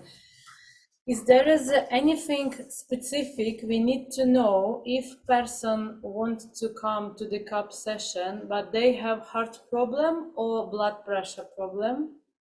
Is there anything like you can advise or give some information for us, like for the beginners? Okay. There hasn't been ever a report anywhere in the world that anyone had a heart attack yet. So, but having listened to what I talked about probably gives you more control over song choice. So, understanding the nature of the wave, I would like people to study that. It's really important to drop the energy. It's called the drop, the delta drop. So let's say you start things slow, you build it up, and then you sustain it maybe for about within the 10-minute mark, could be the 15-minute mark, and then you drop it. You let them rest. It doesn't matter if they're hypertensive, they have high blood pressure, if they have migraines, let them rest. Because this is what allows them to balance out the energy so that visions might appear, insights might come. So let them rest, and then you can do whatever you want. You can try to explode, you can try to bring them into different realms, different emotions and experiences, and then drop it again. You can drop it again. There could be 2 or 3 drops. Some of them could be longer, some of them could be shorter, but in general, don't be afraid. There are a lot of people who are told or restricted. Like there are certain groups that say, okay, don't do pregnant women, for example. In inner dance, the most amazing experiences are from pregnant women. It doesn't matter if it's first term, second term, or third term pregnancy, because the use of the music is actually one of the most powerful water birth experiences. So when we create playlists for mothers who are undergoing birth right then and there. So don't be scared. If you start to lose your trust, then you've actually lost. You might be doing the right thing, but if you are in doubt, then you're actually doing the wrong thing. You might be doing the wrong thing, but if you're trusting, it's going to be the right thing. So the first step is trust. The chemical that engenders trust is oxytocin. A lot of people think oxytocin is just sexuality, when women are giving birth, or love, like it's the love hormone. Oxytocin is the trust hormone. So when you open the room, when you open the space, your only goal is actually to allow people to trust themselves. But if they don't trust themselves, they would need to trust you. They would need to trust the room. They would not need to feel it's safe. And then the body would just do what it needs to do. One important thing to hold is we do not heal anyone. We're not here to heal anyone. We create the internal conditions where healing will happen on its own. And if on the example that you gave, let's say there are people who have hypertension or high blood pressure, a lot of them are actually receiving medicine that lowers the heart rate. What happens when you increase the heart rate? Not only is it fear and anxiety, it's actually joy.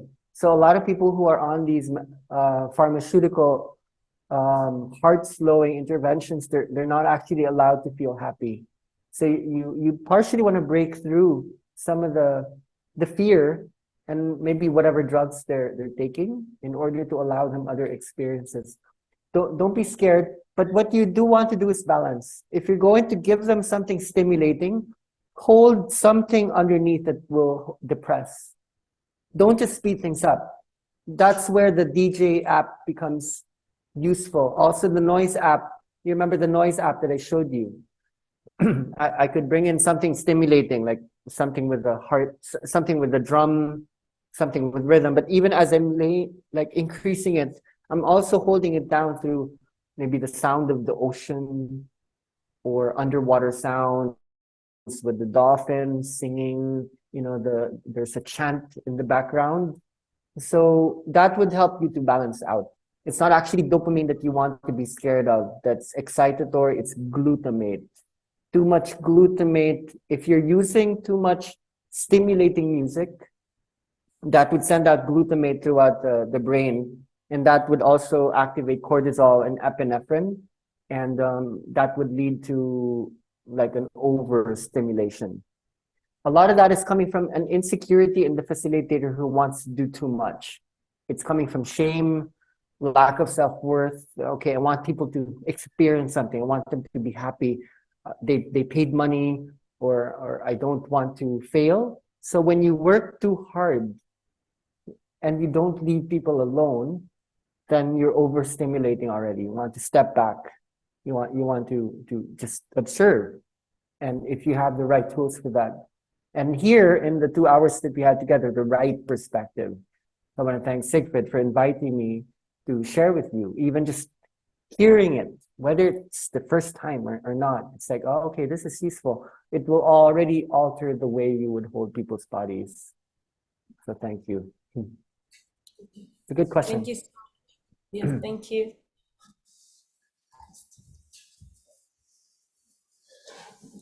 Hello, bye. Thank you so much Hey, brother. for all the information. You Don't have forget your answered a lot of name. What's your My name? name is Darius. Darius. I answered a lot of questions. Even I understood why I'm here.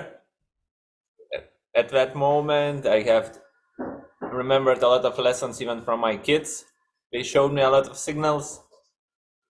So yeah, that is very valuable information. I wanted to ask you about music. Maybe you can give some tips. You remember how to build a library. You said that you even have a library for certain brain waves, like theta, and how you measure that? I don't know, to sell a song, to put to which library, so it will help me to understand. Let's stick with that first. Let's see if you have other questions later. It's a really good question. So don't be too, forgive me, Sigrid, don't be too German on the insight regarding the, I'm the Italian. brainwave. Okay. Yeah, that is true. Delta, theta, alpha, beta, gamma are measured not just in terms of the Hertz level, which is cycles per time duration. It's measured by effect. So if delta would be, let's say, super deep sleep or super deep meditation, theta would be drowsy or sleepy, alpha would be daydreaming, beta would be alert or conscious, gamma would be hyper reality. Then think about it more as effects. So for you, let's say something to do with anger, which is quite useful sometimes. Like, where would you put that? Would it be beta? It obviously wouldn't be alpha. So that's just one example. If you want to do it like certain ways. So when I create my library on my primary program is Ableton Live, which is the best DAW arguably in the market. I organize it based on what I want it to be. So delta would be like super deep meditative instruments. Theta would be single instruments that aren't so deep. Alpha would be, I don't know if you're a musician. I feel like maybe you have some DJ blood in you. Alpha would be where the arpeggios would be. Beta would be all the rhythms there, because I can change the speed anyway. Then mu would be, you know, like everything weird. I have noise in gamma or HOF. So you have to decide upon yourself after you choose the program. Feel free. Do you have a class for this? Also, a lot of this won't mean anything to you unless you... we are talking to Siegfried about coming up with a 1-year supplementary training for all the graduates of Kundalini activation. So if you want to study the brain, you can't understand the music without understanding the brain. You need a mapping, and that takes some months. So if you want to study neuroscience, music production, want to study the anthropological, linguistic, philosophical, psychological elements that comprise this work, then talk to Siegfried later. We have a 9-month, 1-year study period that starts in 2024. Perfect. Thank you. That answers my question, because there's a lot of information there. I have one more short question about, maybe you can have some tips about, as you said, it's very important to how you open a space, so maybe you, from your experience, can have some tips for, I think it's not only for me, like for a group, how to open and hold the space. Right. Space is context. Context means you need to listen to what is there. But on the way to you call it a workshop, a gathering, or a session, you're already receiving the inputs. When you wake up in the morning of that day, you already have certain ideas that come to you. So have a notebook, write them down. You will lose them if you don't write them down. So as you approach the space, you're gonna have it's like a puzzle. You're gonna have all these outlines, and it doesn't have to be clear. It doesn't have to be like a whole narrative, an epic novel. It's like a bunch of things that are relevant to the people based on how you know them. Sometimes information helps, sometimes just intuition helps. It's what's relevant in the world, like what's happening in the world right now. And then it needs to be relevant to you.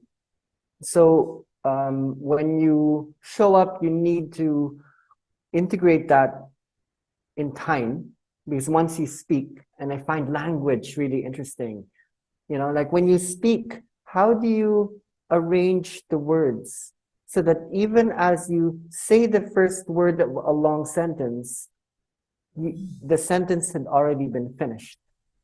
You're writing the script. Something inside you already knows what to say even before you say the first word. That means you actually are doing that outside of time. So the same principle happens in the music. How do you know how to order the sounds? You're not doing it in time. You're doing it in space. It's exactly the same thing. It's not just intuition. It's based on how spirit works through the brain. So when you open the space, you want to listen. When you're holding bodies, if you are just holding it because you are holding it as you, then you won't feel the connection. The only reason why you're holding a body in that particular way is the person is holding him or herself through you. So a lot of people who are working too hard, when you're trying to put yourself too much in there, then, you know, it's not going to happen. Your ego needs to die. You actually need to become the other person so that that person starts to feel felt in a way. So on the way to the gathering, you need to just, it's simple. You need to die. Just die. And then something will speak that is beyond you. Simple, easy. Easy. Just to die. Thank you so much. Thank you. Thank you. Thank you.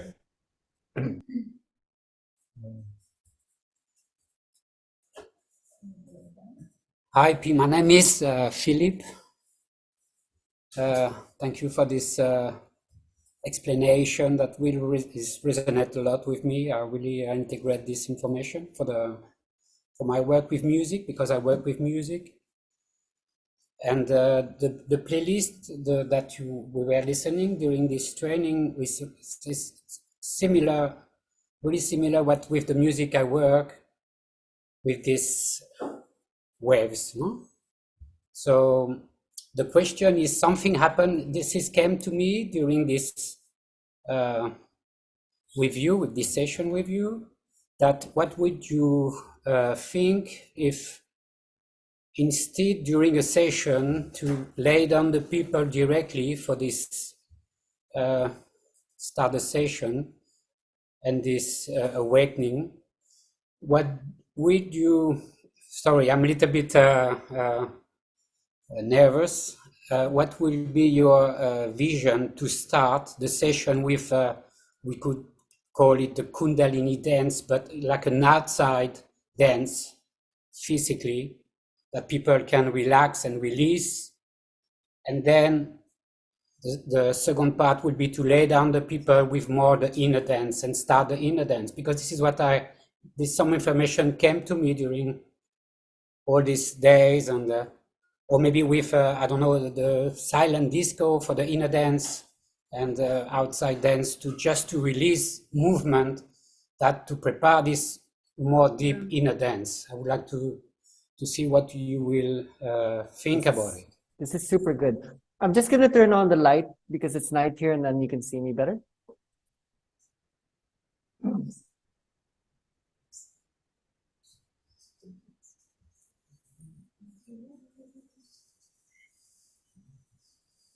Okay, this is a really good question. It's not something people would normally think to ask.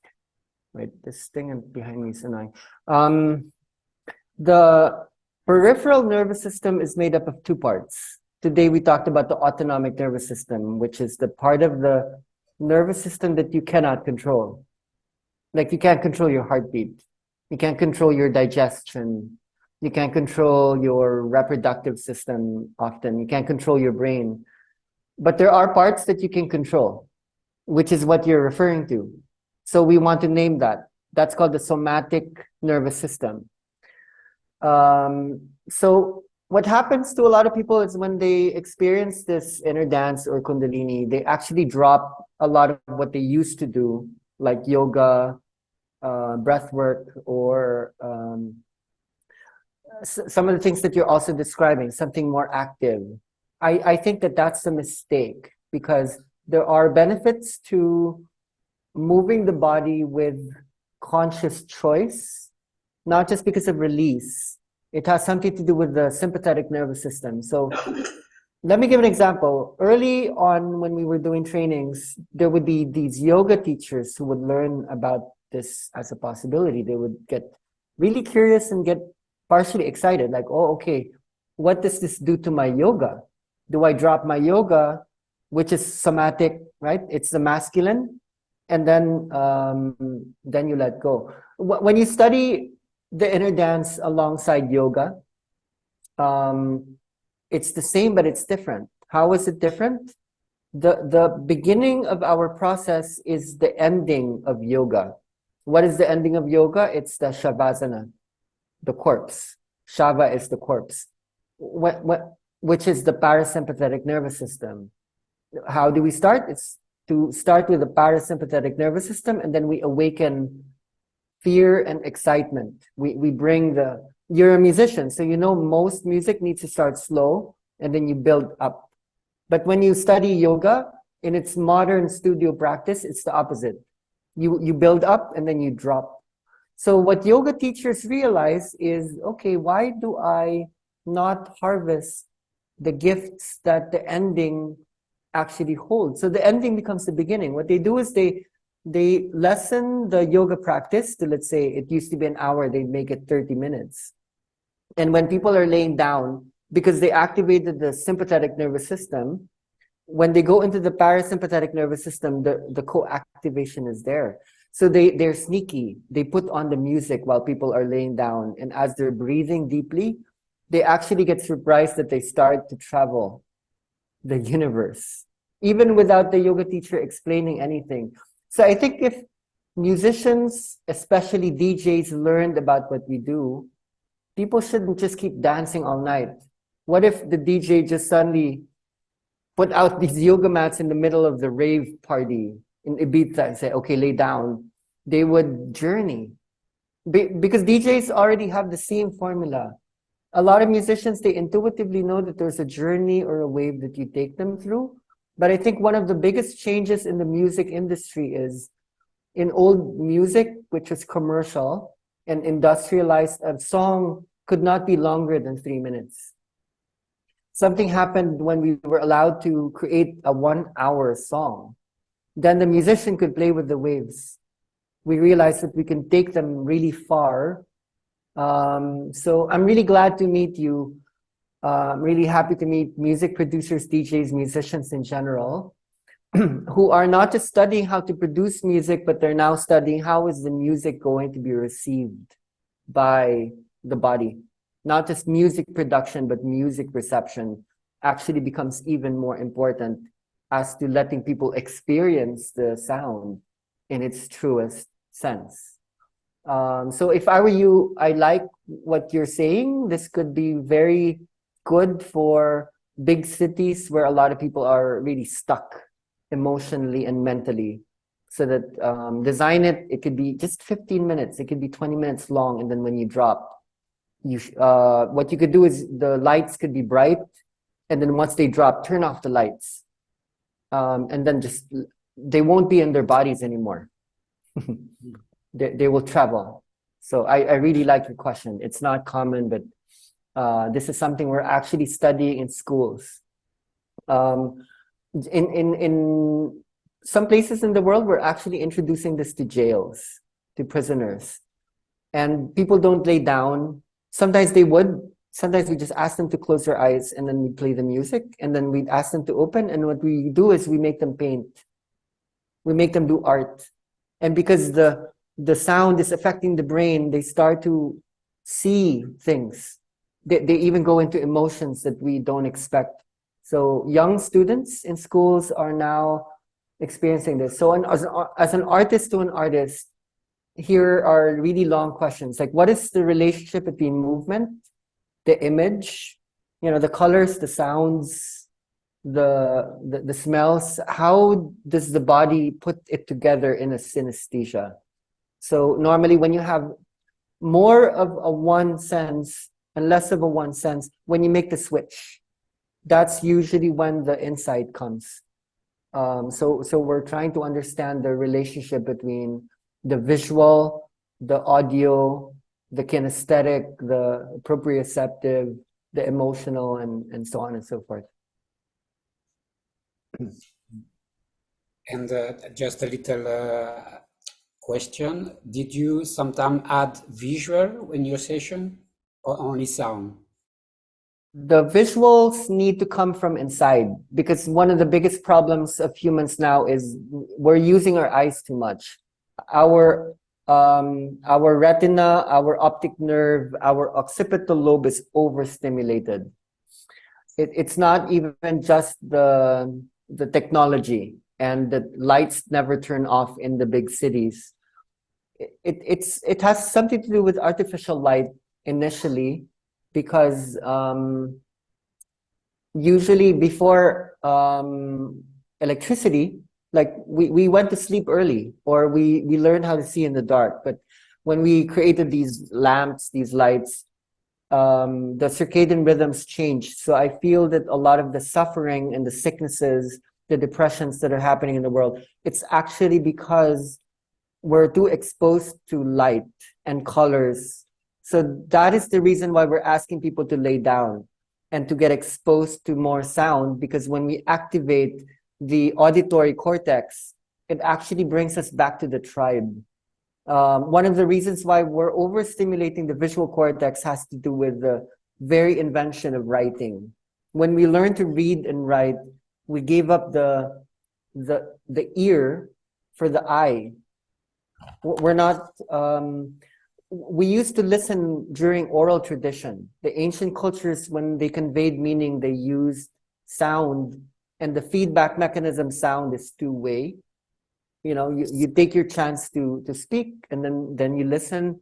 When we learned to write, there was a colonization of human consciousness and the human body. You can colonize the world through print literature and the books, because you can't talk to a book. The book won't talk back to you.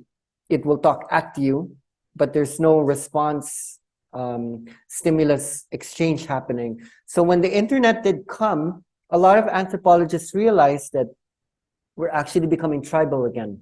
We are now more heard. We can now speak more truth in a multi-dimensional, omni-cultural way. So we're once again going to the tribe. We're becoming more right-brained. We're becoming more African again, like in a way. And so we need to use sound as what would heal the broken brain that the schooling system, the prison system, the economic system has inputted. So you can explain this, like in a way, like especially to parents whose children are really addicted to video games, to media, to Netflix. Why don't you just close your eyes at a certain point and see what would happen? And this is already what we're seeing in the work that we're doing. It's healing people just by, so what you do, music becomes the key. We're talking to doctors who say music is the new medicine, and they actually agree. Yeah. It's the only way you can turn on the whole brain, almost 100%. Okay, thank you so much. You have a question? Just to check how many more questions do we have? 1, 2, 3. Is it okay, Pai? We have Yeah. 3 more people. Yeah. Yeah. Okay. Hello, Pai. My name is Susan. Thank you so much for sharing. Something that came up when you were talking about, for example, ADHD. What happened with your dopamine level? Could you share your perception of what happened, for example, when somebody has ADHD? Okay. ADHD happens when you have too much delta, theta brain waves taking place in the left region of the brain while you're awake. Normally, that comes up only when you're sleeping because the left brain is supposed to help you pay attention, right? It's supposed to help you think about things. So when you expose people to too much relaxing energy when they're supposed to be awake, ADHD or ADD happens. I'm not going to read that necessarily as a problem. That becomes a problem because in our modern society, we want people to pay attention.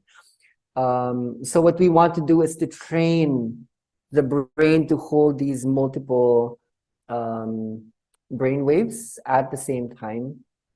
And already what we're experiencing is healing ADHD. It sometimes just takes months or maybe even a year to see that. One of the things that we're gaining here is we're learning to do many things at the same time. Normally we call that multitasking, but in a way that's also cross-conceptual thinking. So when I talked to you guys today, what I did was I brought many ideas together into 1.5 hours. I talked about history, talked about music, I talked about the brain, talked about language, I talked about culture. I put it all together like a meta story, which for me is what I do in all the sessions that I hold. I don't take away the story. I still bring the story. It's just the story of all the stories coming together. And if I was a child, this is what I would have wanted my parents and the school to have given me. Tell me about the world and how it works and how it's all just oneness. And the energy, it's there. But it is good to hear about it, how it actually works. The story of everything is unraveling as one story. So ADHD is the step towards genius. So you're not actually supposed to heal it. ADHD, if treated well, is the pathway towards the ability to think about many things at the same time, to be able to manage many things at the same time. If you watch what we're doing here in the Philippines, where we're doing all these Zoom calls, we're tending the garden, we're managing right now 800 students within the Inner Dance program, we're training doctors, we're setting up eco-villages, we're building structures left and right, and yet we're not stressed out because the energy helped us to manage everything at the same time without us getting anxious. You will hear about stories where the opposite happens, where people just become messy and spacey and are not able to handle too many things. The problem with that goes after ADHD, beyond ADHD, would be overreaction emotionally to situations in the world in a not healthy way. If people become overly reactive, that means the sympathetic nervous system is more activated than parasympathetic nervous system. So you lost balance. If then people become too lazy, too emotionally depressed, it means it's too much of the parasympathetic nervous system. So what you want to do is to let people relax, which is what ADHD brings. And that's usually a diagnosis that's given to small children and to people who live in very autocratic, technocratic societies that's super busy, super linear, having to have so many outcomes. You need to get good grades, you need to do well in school, you need to do this project, You need to go to work. We have to understand there will be a stage in the process where people can't manage tasks very well. But if you provide clear, safe ground for people to awaken, there's also going to be the growth. Awakening is just one. The awakening is just one. It's the first. Then the growth.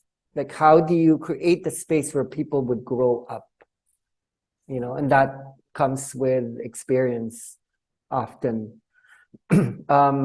When you hold people in that space, if you're bringing them into energy, to allow people to grow, you need to hold knowledge really well. Don't just hold emptiness. A lot of the Kundalini literature out there says what you have to do is to lose your mind, to stop thinking. There are certain trainings happening in the world where people aren't allowed to ask questions. If you ask questions, the teacher would say, you're thinking too much, don't ask questions. So there's more restrictions, and that doesn't facilitate growth. So what you want is to be able to hold the questions really well. If people go into deep journeys, they will have questions. And that's when later on people might need to step up and not even just conduct facilitation work. They might even need to learn how to train people at one point. And I don't know how you can train people if you don't know actually how things work. But there are a lot of people doing trainings now who don't actually know what they're doing. They don't have explanations. They can't answer questions. If you do your job well, people will have questions. So I feel the only way to do it is to study. Really study your craft. Do it well. And what would prevent ADHD is called neuroplasticity. It's the ability for synapses to connect. The reason why ADHD does happen a bit in the dopamine rising is to do with the non-myelination of the synapses of the brain. It's the strengthening of the connections between the neurons. Knowing you have so many neurons, say 50 to 70 billion neurons, become a baby, you have 100 billion. But that means you also have trillions of connections between those neurons. When you learn, when you grow, to grow is to learn. Don't just hold a healing workshop, hold a learning process, which is a growth process. Let people learn about the world again after becoming curious about it. Then from out of ADHD will show up genius. But you want to hang out with the right interpretive community that has the information that you will need and later on that other people will need in order to grow. Because children who are not exposed to the right information, they're just confused. You know, they're just confused. So thank you. I hope this helps. Yeah, thank you.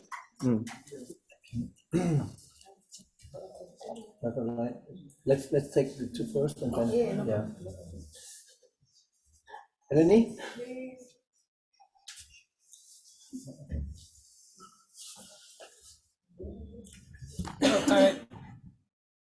I'm Simeon, and reading around the Kundalini awakening, I wanted to know if it's just a difference of the use of words between Kundalini activation and Kundalini awakening. I'm asking the question because when I was reading about Kundalini awakening, I understood that if the Kundalini rises to meet, to go up to the crown chakra, it could cause a very big problem, especially if the person who is doing it is not adept, is not prepared, is not somebody who is trained to do it.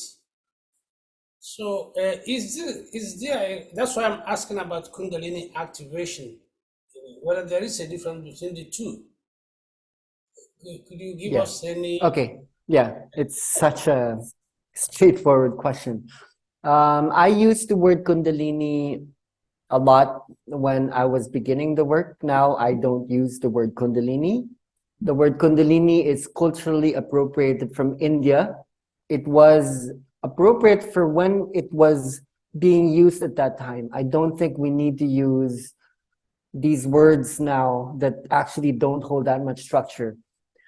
The term Kundalini was popularized in the West by C.W. Leadbetter, a theosophist, more than a century ago. And a lot of the current understandings of Kundalini were actually influenced by this man. And when we talk about chakras, for example, prior to C.W. Leadbetter's books about the chakras, in the East, chakras were either there were 5, there were 7, there were 9, there were 21. So it was actually a white man who came into the world and said, this is it, and everyone believed him because he was the first one to talk about it. I do believe that the Kundalini as a word can exist now because it helps to ontologize something that is not well known in the world as an experience.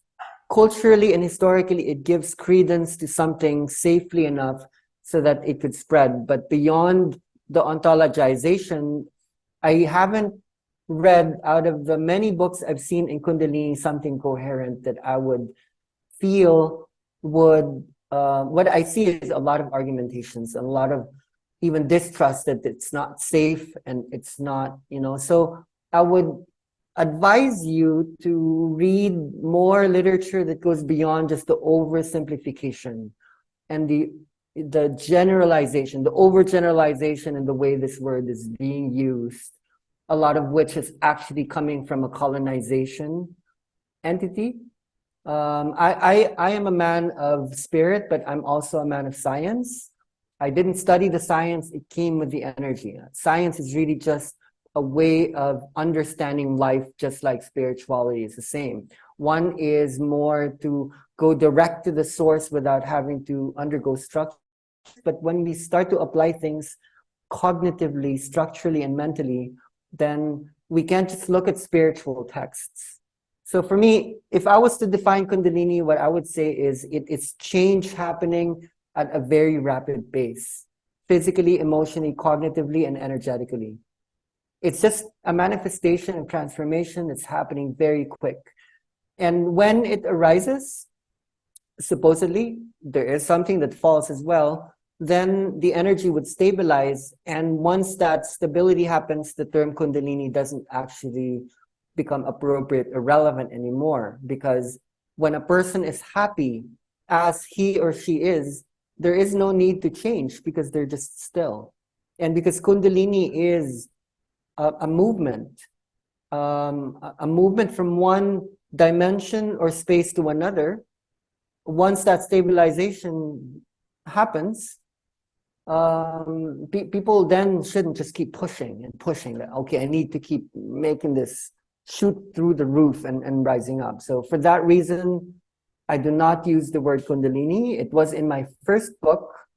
The man who actually brought Kundalini as a healing modality to the world, one of them is a Filipino. He comes from the same country as I do. His name is Master Choa Kok Sui, and he founded the pranic healing movement.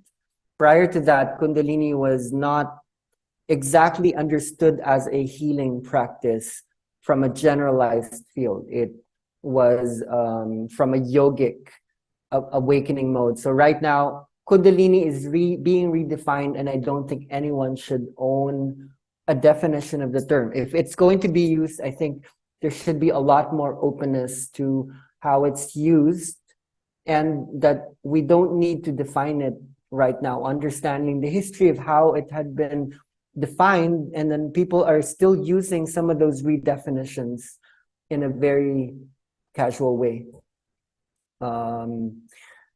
Much of the texts on Kundalini were revealed at a time prior to literacy and prior to the written word. And especially when Sanskrit gets translated to English, there's already a loss of translation. I remember certain script accounts when like Americans got excited, for example, about the Aboriginal Australians because of how they experience time through dream time.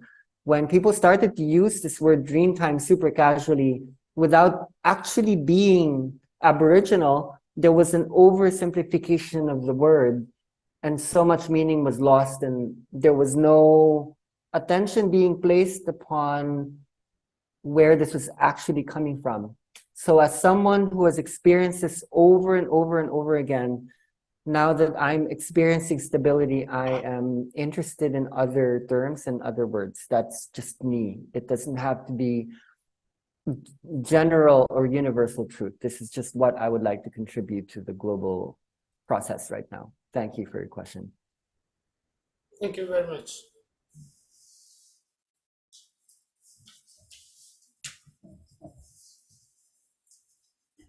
Hello, I'm Eleni, and I want to ask you, when you were talking about the different parts of the brain, that each part goes into something else in our experience, one more physical, more emotional, is there any kind of thing you have to say that how each of them like affects our spirit as well? Spirit experiences itself through emotions, physical sensations as well. There is no need to transcend what is here now.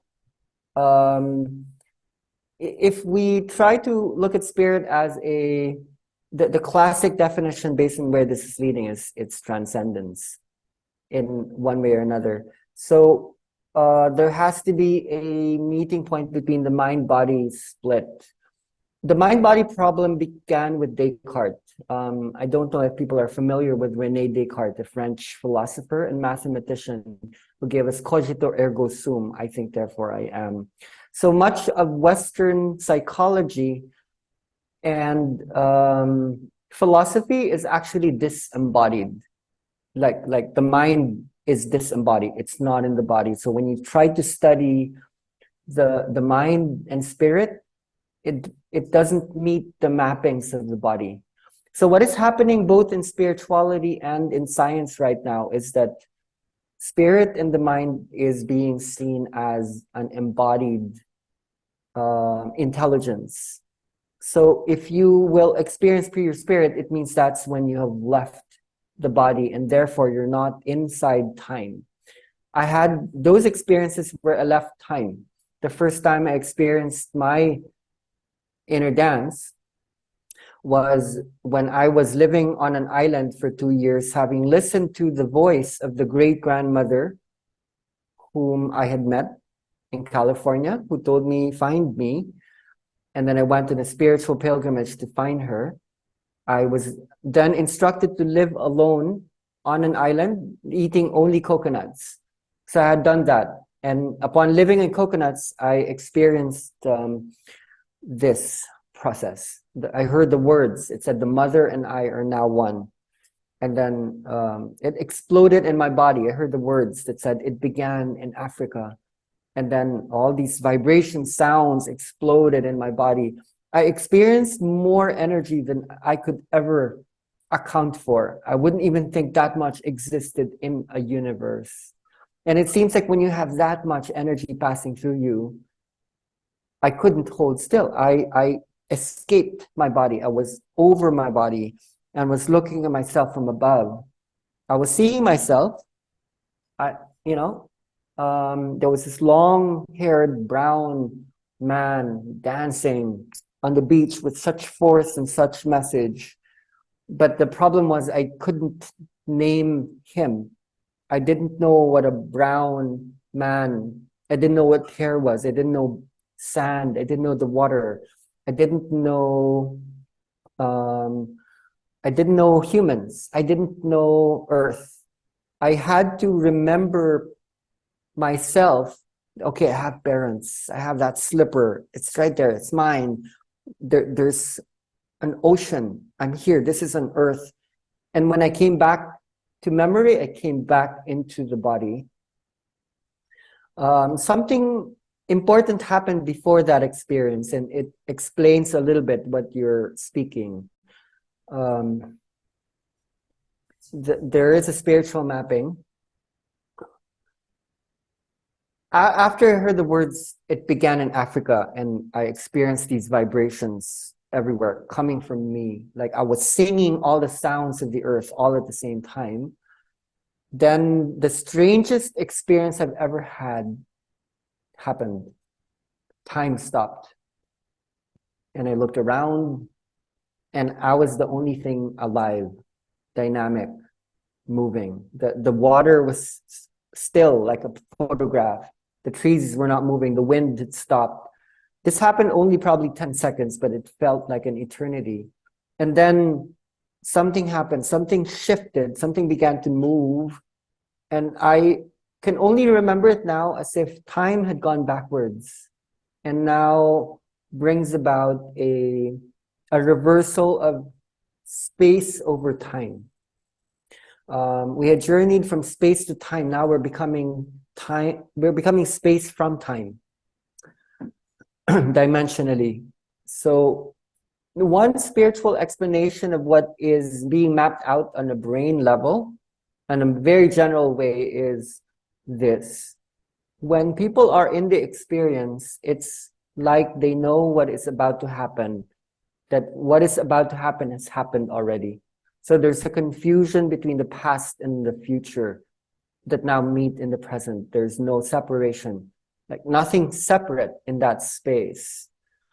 So people, they see the movements, they see the thing with the body, but what they're actually looking is how is time being perceived by the person and by the collective that's being held by the person sometimes, but is definitely interpersonal. There's a word for that scientifically. Now, when you study the philosophy, one of the main questions in philosophy is called causation. Causation defines time, where when one thing happens, there's an effect, and then there's a cascade of many effects coming from the original cause. What happens in the experience is called retrocausality, where suddenly the effect precedes the cause. Time starts to go backwards, and this has something to do with electromagnetism. What is light? Light is spirit, but if you look at light from a scientific measurement, light is an electromagnetic wave. It's electricity and magnetism turning into each other, like in a double helix. One holds, one frees up. One is more space, one is more time. This is what we look like. We are light. The body is made of light. Ideas are made of light. The world is made of light. Even in the darkness of space, there's light, because that is the structure, the true structure of who we are. Now, when you increase magnetism, normally you will increase gravity. You will increase the glue that holds or binds things together, which is mind-like. Thought forms, are held together by magnetism. And electricity lowers. So when we talk about the Kundalini rising, it's actually electricity arising, magnetism dropping. You don't just want that, because eventually your magnetism does need to come up, so that you do need to learn how to put things in order, organize the world, organize the universe, organize yourself. So then there's like a meeting point between these two polarities. But when you increase magnetism so much, so high, what you actually do is you reverse time. So the part of the universe that experiences the highest magnetism is called a black hole. If you measure the black hole, a day on Earth might be 1,000 years or 1,000,000 years in a black hole. When you get sucked into the event horizon and you enter the black hole, if you watch one of these movies where people go into the black hole, time stops and you are an immortal being who would never die. You are now living simultaneous parallel realities all at the same time. I don't think you need to go into a black hole to experience retrocausality. When people go into light language, when people go into the experiences you guys described, when people go into other dimensions, sometimes people say, okay, I went somewhere, I can't describe it, but I know a lot happened. then that's when time perception is shifted by way of expansion. So I would still call that like a non-spiritual explanation, but it bridges us into a spiritual understanding of totality in a way that can be grounded and applied in normal terms. So all of that is situated in the brain and the nervous system and the body and in the cells. Each part of the body is designed in accordance to what I've spoken to you. So there is actually like a blueprint or an architecture that guides all of this neurology, all of this linguistics, all of this anthropology, these psychologies, everything that we know in the human universe, it's actually framed by this cosmic architecture that is becoming meta-cognitive.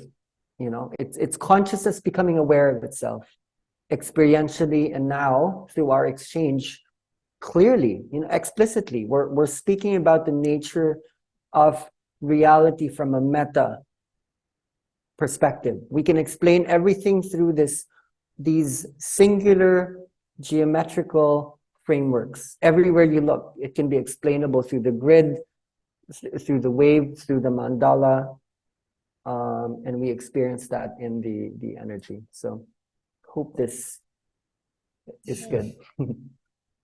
Thank you so much. And something else, someone else asked me to ask you, because we don't have time probably.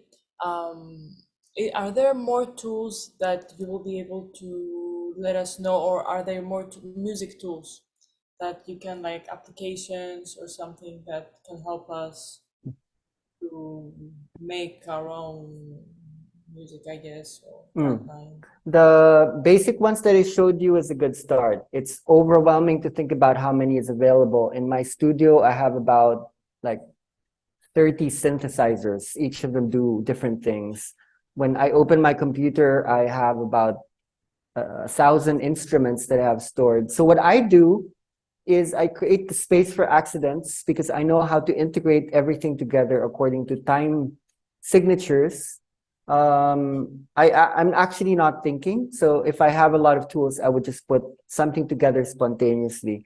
What you want to do is like a child, grow into them slowly, see what works well. The DJ app and the noise app would be the most used right now globally by the facilitators that we train. The editing tools like Logic Pro for Mac users, for Windows, you might have to find something to work with at home. Interdance is an open source community, and so a lot of our information is actually free online in our YouTube channel. Just look for it. And the problem is the information is vast. Each video is normally 3 hours long, and there's probably close to 70 or 80. You do the math. It actually takes a lot to review them, and there are certain sections there that are regarding the music. We're talking to Siegfried right now on maybe how to lengthen certain training grounds so people can take the time to work with this more. But for now, like Siegfried said, we can share our playlists with you just so you can use them as models and then just observe. So if you're still excited about holding bodies and holding the space largely, then yeah, put it out there. But this is recorded, and you can just take note with what had been recorded later on. Thank you. Thank you so much.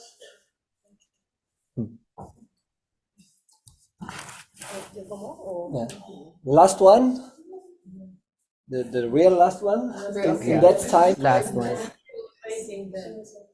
So, okay. No, because we said before, I don't want to come up more and more and more. So, but you tell me. Yeah, I know we have Okay. limits. Go with 2. I'll keep the answer short. With 2? Okay. 1 and 2. Okay. Thank you so much for your work. Question from the point of view of facilitator. Oh, Vanya. I'm Vanya. Hi. From point of view of facilitator, how can you hold the field more? There were moments where you can feel the energy moving inside the person. You can feel the field there shifting and changing. There was moments where I came in and out of the field. There was moments where I felt the field talking to me to upgrade, to handle more of the field. So there seems to be this other dance that goes on maybe with the facilitator to hold more of the field. And I'm curious, I guess on some level that's what you evolve into as a facilitator, to hold more of the field so that more of the participants can hold more of the field. Yeah. Because there's another ideology that the field always exists, and I Yeah. guess other people just self-activate. So I'm just curious around that evolutionary role into the field as the facilitator. Yeah. It's a good question. It's a tough one. In the beginning, a lot of people work with vibrations. So you call that energy. And then there would be a system called emotions. So in the beginning, a lot of people, they don't really speak to the room so much. They just feel it out and they vibe to the room. They hold the vibration. But curiously, there's a certain evolutionary stage in which someone starts to speak. You try not to do a guided meditation. That's not our thing. We don't give orders. We don't force things. When you begin to speak, then it needs to speak itself, you know? And the way you spoke, it's going to happen that way because you have that sensitivity already. So the larger field would be when the vibration would start to hold the meanings. Okay, think about it in this way, like form and content. Let's say come up with the metaphor of a container, like a cup. The masculine would be the form. It's the container. And then the feminine could be the substance inside the cup. So let's say you take a book, you open the book, you can see the physical form, that's the form, but the content would be the substance, which would be the meaning. So the art form and the science that, you know, and the spiritual thing that we want to hold here is, how can the cup be the same as the liquid? If you're just working with the vibrations, you're not working with the vibration could very well be the form. The meaning could very well be the story or the narrative. So when you feel that something's speaking, that's usually when narrative starts to come up. The narrative is a story. And somehow all of these stories would start to interconnect. So one common sharing is like, oh, I saw this blue thing. I was in the ocean. I was talking to the dolphin. And then someone would say, oh, yeah, I saw that too. And I was talking to that dolphin. So there's this one story that starts to combine, like we're all dreaming the same dream. The dream is actually the place where we meet each other. So that's what we're doing. We're the weaver. You're like the great grandmother's thread, allowing these connections to happen. So the words hold a role. A lot of people, they're scared of words. They say, don't put things into words. Words are too much thinking. It's mental. That's not true. Words actually is what allowed us to hold sounds, images, movements, feelings together. And when you're speaking from that energy space, you're able to hold the. So within music, you can hold music that doesn't have lyrics, that doesn't have words.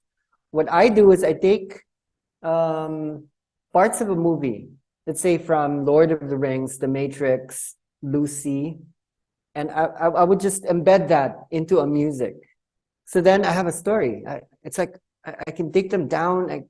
You can take them anywhere. If you have good tools, take them to China. They don't need a passport, you know, take them to North Korea, take them to Pluto, take them to Saturn. Because now Here's what I found. oh, sorry, Siri is talking to me for some reason. That's a synesthesia. It's multi-sensory integration, which means that you're mastering the power of the image, which is arising from inside. You know how to conjure the image. You know how to conjure the feeling, the emotion. You know how to bring it's like you're putting them together like a concert. So if you have command of the music, you know when it rises and falls. You know when you're driving and then you press on the brakes everyone in the back in the passenger seat, they would lurch forward. You won't, because you know the momentum. You're in the driver's seat. When you hold the music, and you're also learning to speak to the space, because you know when it's going to rise and when it's going to fall, you can speak to the narrative. Do you see where I'm coming from? Vibrationally, you know how it rises and falls, but semantically, through meaning, you can take them into the journey based on those movements. If you can match those, people won't lose their psychology. They're complex beings. The only time story would end is if people die. You give any human being two things, they're going to make a connection, they're going to make a story out of that. And when you go into that hyper priming of associations in the brain, what's happening is you're taking all these stories together. So when you make the changes in the music, there's a healing or transformation that normally happens. So for example, let's say they're looking at a dark thing, something to do with death or a trauma, they're crying, and then you change the vibration into something joyful. So what they're seeing, let's say the demon, Satan, the devil, turns into a flower or a dragon or a butterfly. It's in the transition from one state to the other where the healing and the transformation actually happens. Learn to make the switch at the right intensity, at the right timing. You have control over the whole room as a whole field if you know how to. So here, you're not even just talking about getting people to connect with you and them to themselves. You're now holding information, not just people. Because what is inside people is more important than just the people themselves. It's pure objectivity. It's not just their ego, you know? It's like the collective brain that's holding an insight. Wow, okay. Thank you so much. You're welcome. Yeah. Good afternoon, Pi. My name is Anastasia. Thank you for taking the time to sharing with us your philosophy and your perception, your scientific findings, connecting the dots. So my question is related to awakening process. I have had the experience similar to yours, which you have described, and I have had it under psychedelics. And my question is related to let's say, ethical issue and the consequences of that awakening and enlightenment process as my purpose of being here, not to rely on psychedelics, but to rely on the tools which you've told us about to lead people to awakening and enlightening and realizing them a greater symphony of waves floating in everywhere, being consciousness. But in my personal experience, and I know some people who have had consequences after that awakening process. In Western philosophy, those consequences are explained as emergence of ego state of mind, which is coming after awakening, shutting this great nothing to your ego shell. And this came with anxiety, disorder problems, purposeless state of life, being, and etc., etc. And some people go to that heightened tensions of fear that they have to go to psychotherapist and take drug medicine because they started having disorders, panic attacks. So could you please comment on that? Thank you. Yeah, this is amazing. Thank you, Anastasia. I did a lot of psychedelics when I was younger, and that brought me into the spiritual process in a way that I woke up one day and I was wearing just a pair of shorts. I didn't have a shirt on. I had a sarong and a pair of sandals. I walked away thinking that I would come back after a few hours, but my body just kept walking like I was in a trance. I was on a lot of magic mushrooms before that for about a year and a half. And it was good though that I had a meeting with the great grandmother before I had access to psychedelics. that was my first teacher. Just to describe the story to you, I was born in Manila. Manila is one of the biggest cities on the planet. It's the biggest urban area in the world. It's 24 million people in the one city. So I was depressed. I was suicidal. I went to the expensive schools in Manila. I owned companies when I was young, the age of 22, 23. I basically left everything without telling my mother, my father. I just left without money. I left. Psychedelics probably helped bring me to that because I was born in the biggest Catholic country in Asia. So before that, I was living in the US. I had no experience with psychedelics before. I basically was depressed and I heard this voice. It said, someone is outside and is looking for you. I go outside. I see this Mexican stranger, someone I had never met. He was looking at me. I approached him and he said, I need to make my way to the top of the mountain. I told him, I will show you. So we went there. He basically told me about my childhood. He told me about what was happening to me at that time. He told me about things my parents don't know, things no one knows about. It was like he could read me like a book. I asked him, who are you? He said, I am you. You are me. And every time we need to meet, we need to have this conversation, but this would be the last time we would ever have this meeting. He told me about the great-grandmother, the oldest one. And he told me that she was looking for someone to bring this to the world, to help it be remembered. I could not be the same when I came down from the mountain. When I grew up, I was the most scared and anxious, traumatized human being, but at the same time was a happy person. But I was fear incarnate. I was so afraid of everything because of the trauma that was passed on to me, especially from my father, who was shot as a young boy in World War II and lost an eye and had to grow up with one eye. So I listened to the mother. She kept speaking to me, giving me instructions. So that's how I ended up here, helping to carry this energy as an energy and as a wisdom to the world, because I listened to her. I think a lot of people hear the call, but don't always listen. In my process, I went through a lot that most people would not be able to go through. And it probably, if I was diagnosed by psychiatrists, by religious people, by family, by politicians, they would say, you're a bad person because you have destroyed your life. But because I was listening to spirit and I was undergoing an ego death, it had to be this way.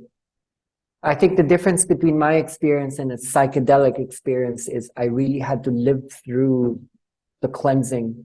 I really had to die. I do believe that in a psychedelic journey, you can die, but then when you come back, the ego actually comes back with full force.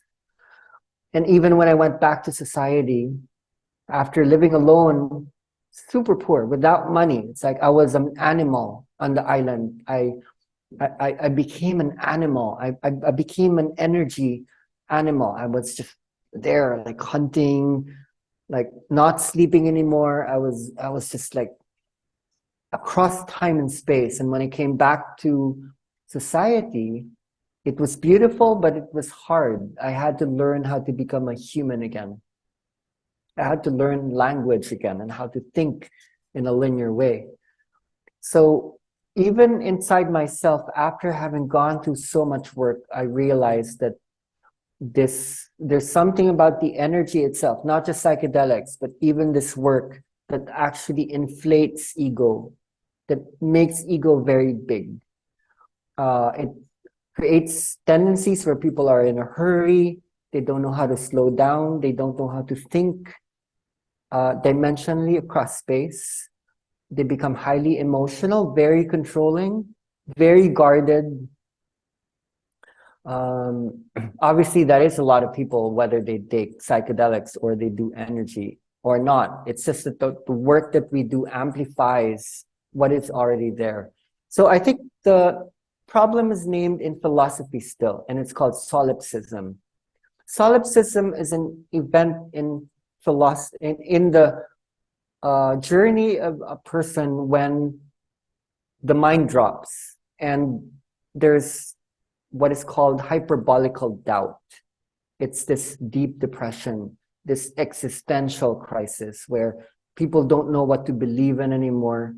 And then when there's a spiritual awakening, the first thing anyone can believe in is oneself. It's Cartesian. It's very much related to what Descartes went through, which is a solipsism. In a solipsism, no one else exists other than you. There's no other mind in the universe except for yourself. In a psychedelic journey, that is one of the deepest experiences people share. So everything's one. I've seen it all. All the stories interconnect to one story, and the story is my story. That brain state isn't actually just mystical or psychedelic. It's the brain state of a 2 or 3-year-old, the toddler. Right at that moment when a baby is learning to internalize thought. It's called egocentric speech.